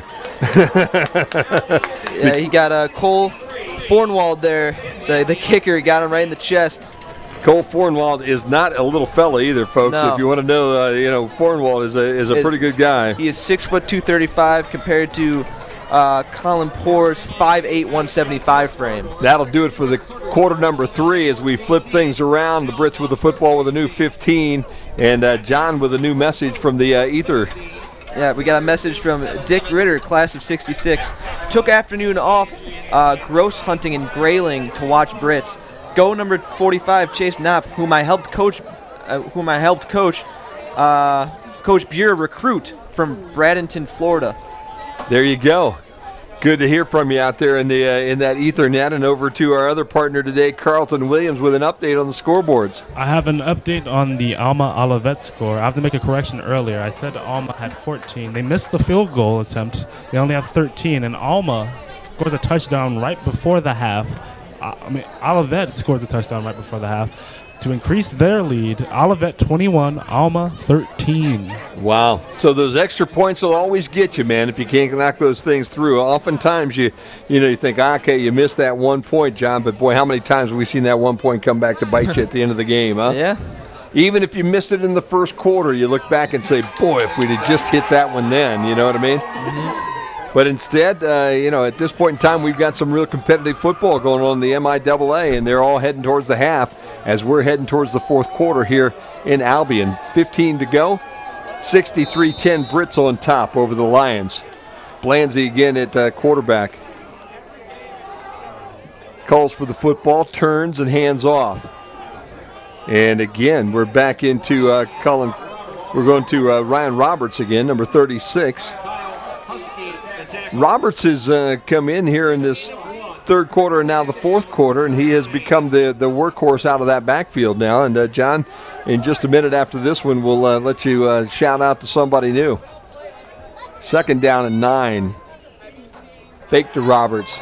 Throw onto the sideline. I'll tell you what, the Alliance had seen that one coming. They'd seen it several times today, and the ball was intended there for Dylan DeYoung, and ball thrown over his head, incomplete. It'll be 3rd down and 10. John, who are you talking to in that Ethernet out there? We have a message from James McRae, class of 2011, writing from Charlotte, Michigan. He's asking what key seniors will Albion need to replace, and what aspects will they have to improve upon to go from a strong MIAA team to a true championship contender? Oh, wow. Well, the seniors that they're going to be missing are, first of all, just in the kicking game. You lose a punter and you lose a kicker, Carlton. Mm-hmm. You're also going to have a situation here where you've got a couple linemen that are going to be tough, a couple of defensive linemen that are going to be tough to replace. But what's it going to take to get them to that next level where they're actually competing for the championship, Carlton? I believe that the Brits need to improve on defense and just their overall defensive chemistry. As we've seen all year so far, that the Brits have no problem putting up offensive numbers. Like, we have Kyle Thomas, who's a great quarterback and number 30 often leads us in passing and rushing. But it's the defense, usually on the defensive line. We're going to be missing Sean Cubitt-Miller next year. He'll be a big key loss for them. Yes. And some people on the back end, some defensive backs. I believe Rayshawn Robinson, he'll be gone next year as well. And just defense, because defense wins championships. Yep, when you look down there, you're right. Sean Cubitt-Miller is a senior. Also on that defensive side of the ball, Josh Padelt is a senior. Daryl McIntyre, a senior. Mm. On the offensive side of the football, you got Jembarski, who is the left guard, who's a senior this year. And then you head down Brian Blanzy. Obviously, the Blanzys are both seniors. Doug Freeman, a senior. Serzo is a senior this year. But I think we're in pretty good shape when it comes to running backs. Colin Poore, a senior. When you take a look at those things, I mean, running backs, wide receivers, I think we're in pretty good shape, even though you're going to lose some folks. But to be able to toughen up that defense a little bit, I would agree with Colin. That has been the 4 years that we've been doing the ball games right now. If we'd have been a little stronger on defense here and there at times and made a play here or there, the difference could have been dramatic, because especially 4 years ago when they had a team that could score with anybody. But at the same time, you can't beat everybody 63-62 every day. There you go, my buddy Jimmy Bellamy saying hi to us also from his spot down in Bryan, Ohio here today. And we'll have Jim with us next week when Olivet comes to town and we wrap up this football season. Handoff in the backfield is going absolutely nowhere as the Britons' defensive front collapses everything in the backfield for a loss of about a yard or two. Yeah, wrapped up pretty fast by Babakar Diop out of Oak Park, Michigan. So there you go. That might be a name that you call an awful lot next year, too. How's that, huh? Yeah, he's a freshman defensive tackle. He should be getting hopefully some more time in the next couple of years. I've got a fun fact about Babacar. He graduated from my alma mater, Berkeley High School. Oh, wow. There you go. Yeah, so you and Babacar go back a ways. Oh, yeah, for sure. I'm glad to see him show up today.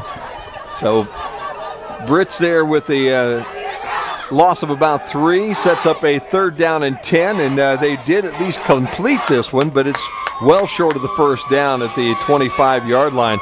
Ball caught by Josh Eve, but Eve is about 5 yards short of the first down, and I still believe that the Lions are 0 for on 3rd down here this afternoon.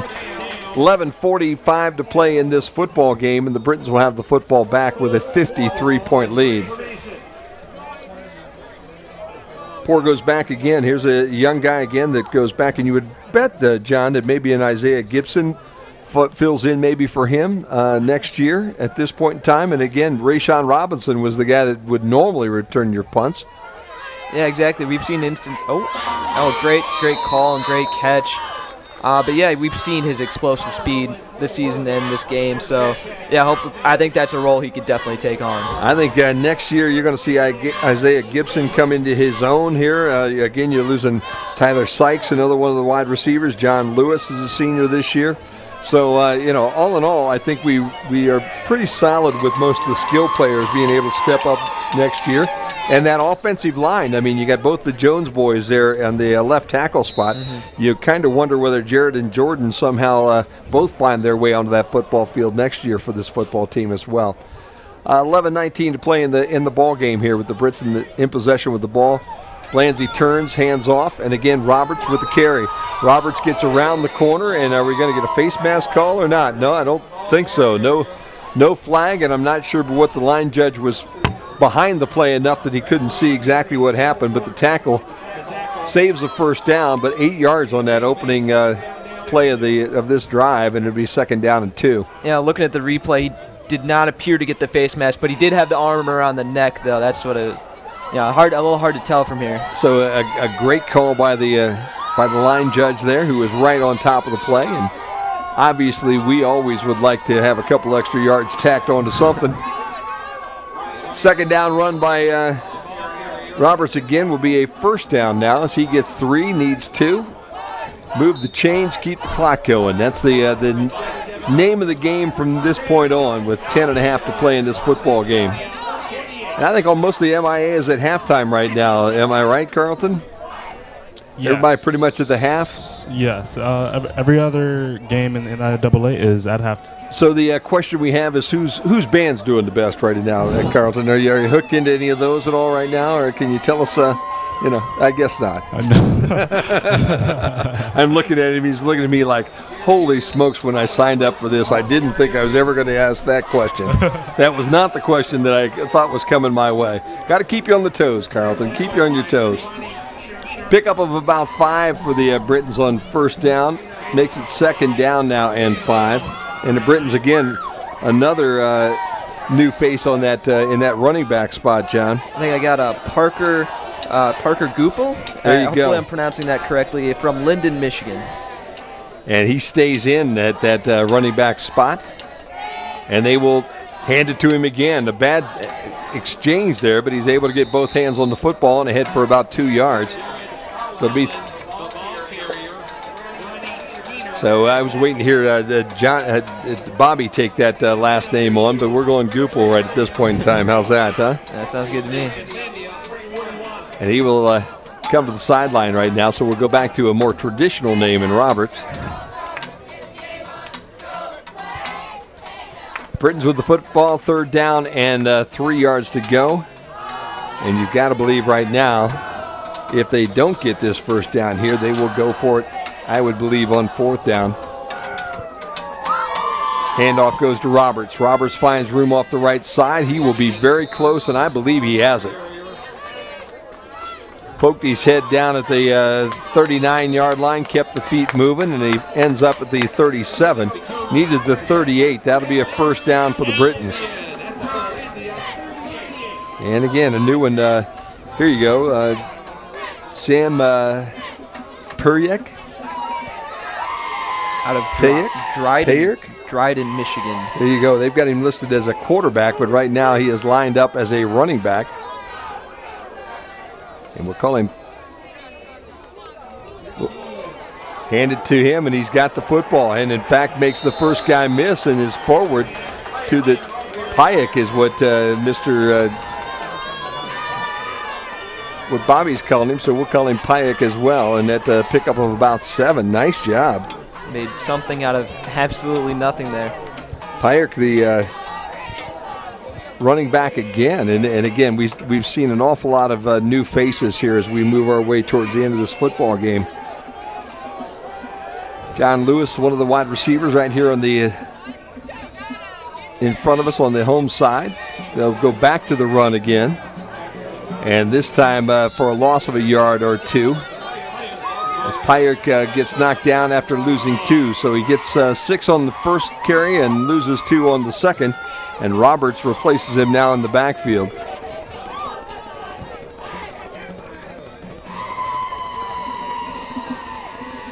.11 to play here in this football game. Brits up by 53, 63-10. For all of you out there right now that have hung with us all afternoon, we appreciate you being part of the Britain Sports Network. We'll have the Olivet game next week. Long throw into the end zone, just a little bit overthrown. Great idea, but just a little bit too much. Nico Ramsey, the freshman out of Sterling Heights, was the intended receiver.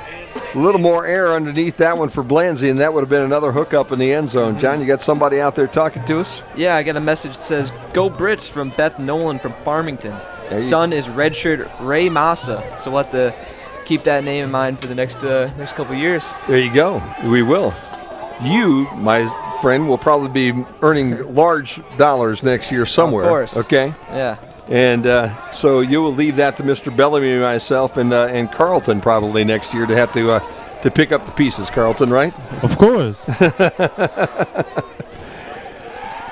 Fake the handoff, thrown deep towards the goal line. Good coverage back there by the Lions. That was Bradley St. Fort. Lewis, the intended receiver, and St. Fort stride for stride with him, looking for the senior in the end zone, and instead of the touchdown, it will be a turnover on downs there for the Britons as they'll give the ball back to the Lions with 6:48 and counting here in this fourth quarter.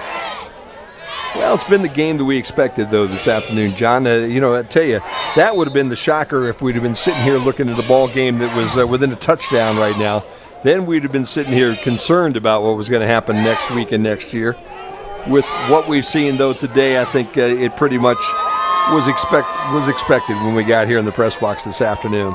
Yeah, I think, again, Finlandia's success basically rested on that one huge play early in the game. They really haven't done anything since. Anything that they've gained since has been Albion shooting themselves in the foot. Has been an interesting afternoon. Andrew Fabre has gone into the most points record book here at the college as he supplants Jeff Robinson, who was here from 91 to 94 this afternoon with his extra points, and I believe he's sitting right now at 270 if I've got my math correct. It was 264 was the record up until today, as this handoff goes right up the middle to Aaron Young, and Young finds some good running room to the midfield stripe. So it has been an interesting afternoon that way. It has been a very lopsided afternoon when it comes to the stats, and it's even more lopsided when you take a look to your right and you see the scoreboard, which reads 63-10, with the Britons on top with under 6 minutes to play here in this one. Again, Olivet will come to town next week. That'll be week number 10, and the Brits hoping to send Coach Rundle out with another victory. Coach obviously has done a wonderful job here at the school. He's got 7 MIAA championships under his belt. He's been in the NCAA tournament 5 different times. Start. Offense number 74, 5-yard penalty, first down. He'll end everything up with, when he leaves, being the number 3 coach in as far as the number of MIAA championships he's won with 7, and he'll be tied with number 2 as far as the most MIAA wins. that are out there. So it just has been a really good career for him. And we will see what the Dustin Buer term of duty will bring on next year. And hopefully he will be as successful as what Coach Rundle was. Obviously, Buer is a Rundle disciple, as you see this run here by the Lions, John. And again, Josh Eve, he's still playing. Very talented. He's everywhere. I'd love to see his stats at the end of the game because he's done a heck of a lot for Finlandia today. West Palm Beach, Florida. So there you go. A young fella doing a nice job up here in the Northlands today. And how you go from West Palm Beach to the middle of nowhere, clear up in Michigan, because again, if you look at that map and you go up to the UP and you try to figure out where Hancock, Michigan is, just before you get to Lake Superior, okay, you'll find Hancock, and it is about 8.5 hours from Albion. So they'll have a long bus trip home here tonight once this one's over, and that's why this one started today at noon. 3rd down now and 5 for the Lions. Yeah, it's very interesting looking at where these guys are from on the roster. Like you said, West Palm Beach for Joshua Eve. Then you keep on scrolling down, and then you see you'll see number 50 Ben Rowe from Tulsa, Oklahoma, and you'll see number 59 Wilson Spreer from Peyton, Colorado. It's just kind of funny to see that. You see Michigan, Florida. Yeah. Going to a school in the middle of nowhere in the UP. Beautiful area, but very different from Florida. I'll tell you what, if you like hunting, fishing, all those kind of things, you can't get any better than that. No. There's no doubt about that. If you want to be out in the middle of, away from everybody and all the craziness that goes on in the big city, there you go. Yep. I bet you can see the northern lights up there most days. It really doesn't matter. If there's northern lights out there to be seen, you can see them from Hancock, Michigan, I'm sure. So a little conversation here on the field. Everything gets figured out and settled down, and it'll be Lions football 3rd down and 4. If nothing else, I guess the one thing that maybe they can accomplish yet this afternoon, John, is picking up a 3rd down, as they've not gotten that job done yet. 3.5 minutes to play in this football game. 3rd down and 4. If they can get this one, that'll be their first one of the afternoon.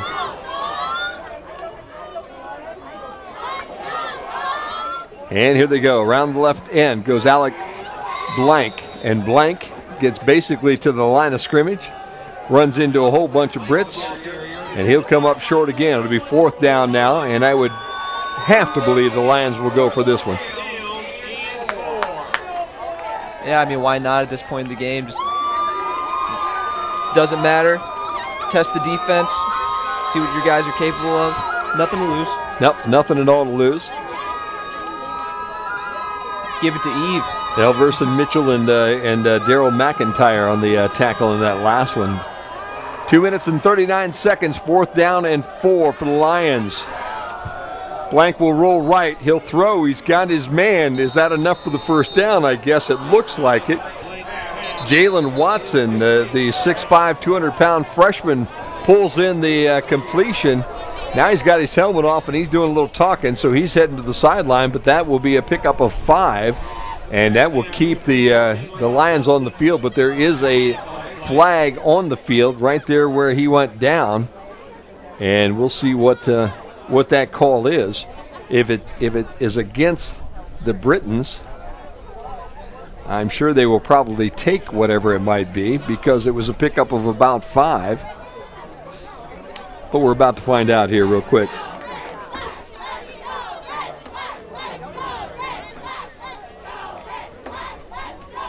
Well, I'll tell you, the only thing that slowed this game down, John, is the amount of time it's taken for the guys in the striped shirts to talk things through at times today. Everything else has moved pretty quickly.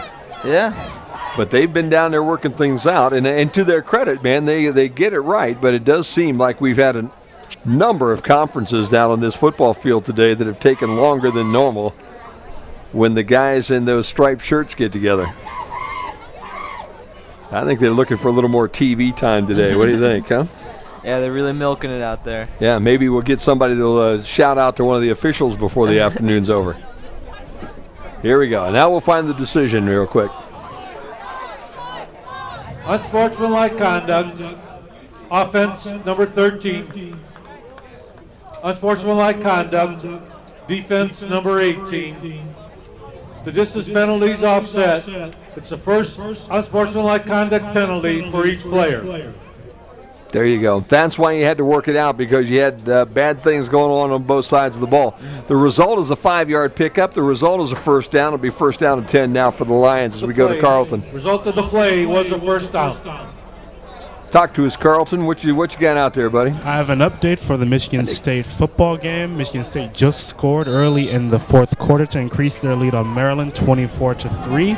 And around the MIAA, we have Trine scoring really early in the third quarter to start off the second half to increase their lead on Adrian 27-21. There you go. Beauchene is the young man that catches this one, and he's got the first down as he's got 12. Beauchene with a catch from Blank, 12-yard pickup, first down.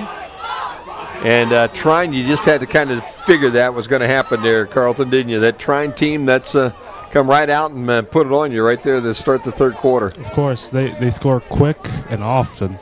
Yes, they do. That's what you kind of like. Now, the only place that you're not allowed to do that often thing is voting. You're allowed to vote quick, but you're not allowed to vote often. You know what I mean? And that'll happen on Tuesday. Almost picked off by the Britons. Oh, my goodness. That one could have gone to the house, too, real quick. It looked like Jared Collins almost picking up that bobbled catch, but just... intended to Beauchene, and if Collins could have pulled that in, who knows what might have happened. It would have been fun for him to get his first interception here in the second half. Here, I think it's one of those moments where things just go by so fast you don't process what's going on. Then you're just kicking yourself. Down to a minute and 50 seconds to go in this football game. Lions trying to put another score on the board before the game ends. Brits hoping to keep him out of that end zone one more time. Handoff goes to Aaron Young, and Young will have a couple as he gets to the 25-yard line before the Britons able to wrap him up and knock him down.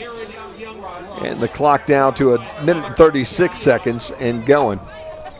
And I don't believe either team is going to be into calling many timeouts. Both of them have all their timeouts left right now, but I don't think, they tell you can't take them home with you. Well, right now it doesn't really matter, I don't think.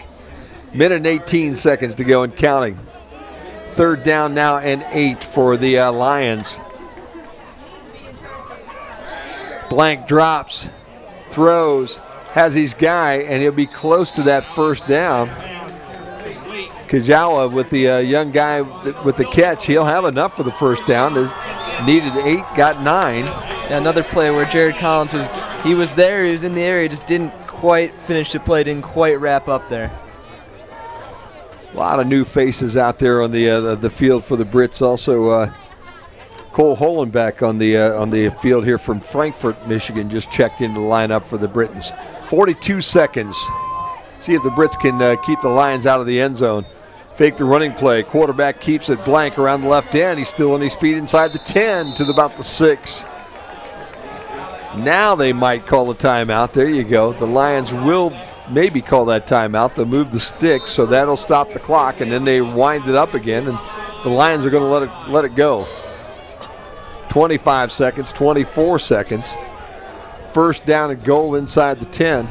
In there in the tackle was Colt Lincoln, freshman out of Clare, Michigan. Handoff goes to 12, Aaron Young, and Young will be inside the 5 down to about the 3.5-yard line. 7 seconds, 6 seconds, I think that's going to do it. Ball game will end here at Albion this afternoon at Sprankle-Sprandel Stadium, and the Brits will win this one this afternoon 63-10. For the Britons, they will see their record now go to 6-3 on the season and 3-3 in the conference. And for Finlandia, they will drop to 0-9 and 0-6 in the MIAA. Again, the Brits next week will host Olivet in week number 10 here. And for Finlandia, They will be hosting Alma next week to end their season. Should be a fun afternoon, and we invite you all to be with us next week here on the Britain Sports Network. Guys, I'll tell you what, any thoughts here after this football game? We'll get some stats, and then we'll wrap things up. But Carlton, first of all, for you, nice job being up here with us today. We enjoyed having you. Oh, thank you so much. This was so much fun. I can't wait to do it some more. We will have to do it some more. There's no doubt about that. Johnny, nice job filling in for Jim this afternoon. We appreciate all your help here today. Kind of what we expected, but 63-10. Any surprises this afternoon?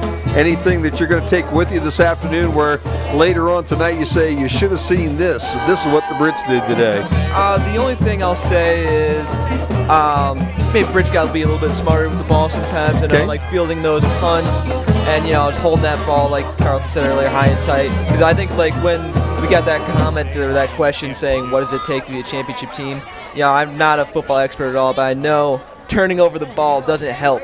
Yeah. So if we can do that, especially against teams like Finlandia, the better off they'll be. No doubt about that. Carlton, any last thoughts there before we let you out of here for getting for your very first time on in the booth here this afternoon?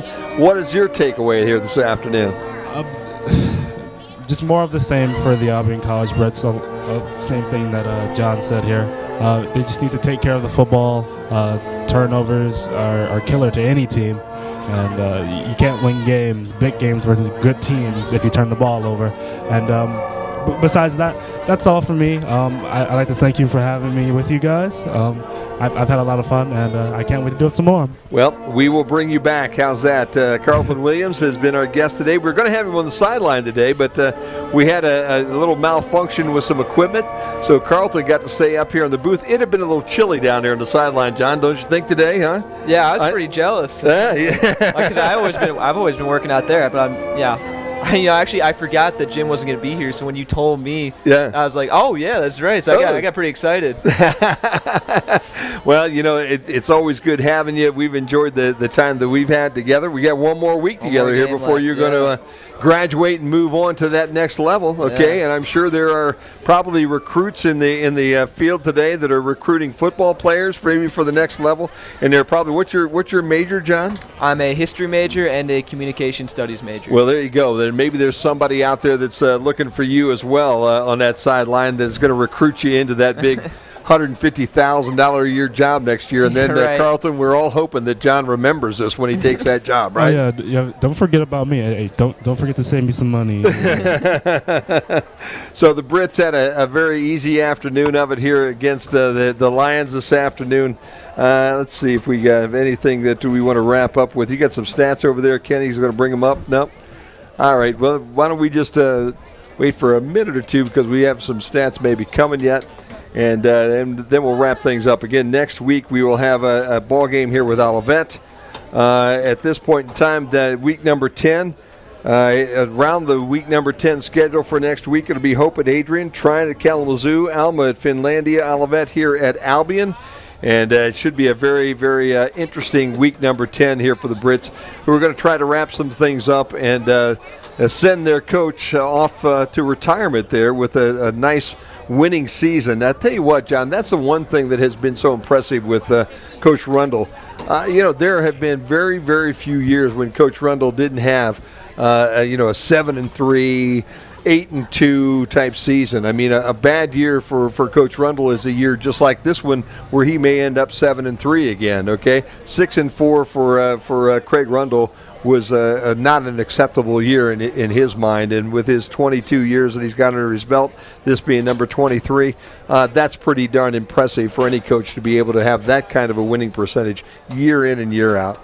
Yeah, it's interesting, looking at the years that they won the MIAA championships, on the wall in the Dow, and it seemed like every other year they'd win it like clockwork. So and I know even when they do have a winning record, sometimes just not winning that is not acceptable, which it's great to have as part of you want to have a winning culture here that gets recruits here, and that just makes the school look a lot better. No doubt about that. Well, I think it was time for us to put a wrap on it here today. Big thank you to the folks here at Albion College. Bobby Lee, we couldn't do these ball games without him. He always makes sure that we have what we need and gets us ready to go for this Saturday afternoon in the booth. Drea and Jonathan up on our cameras here today, filling in, making things happen. Sam was not with us here today, so Jonathan did a great job. Drea always does a great job. We always look forward to seeing her when she comes up. A big thanks to Carlton Williams, who stepped in, and our buddy Johnny B here. I think you need a radio job, and a nick, that needs to be your name, man. Johnny B at nighttime or something like that. How's that, huh? I love that. Wonderful job for them. This has been a production this afternoon of Albion College and FJ and Richard Productions. And for my crew, I'm going to bid you a fond adieu here on this Saturday afternoon. The Brits put this one on the win column today, 63-10 over Finlandia. For all of my crew, have a great Saturday afternoon. We'll talk to you again next Saturday afternoon at 1 o'clock right here on the Britain Sports Network.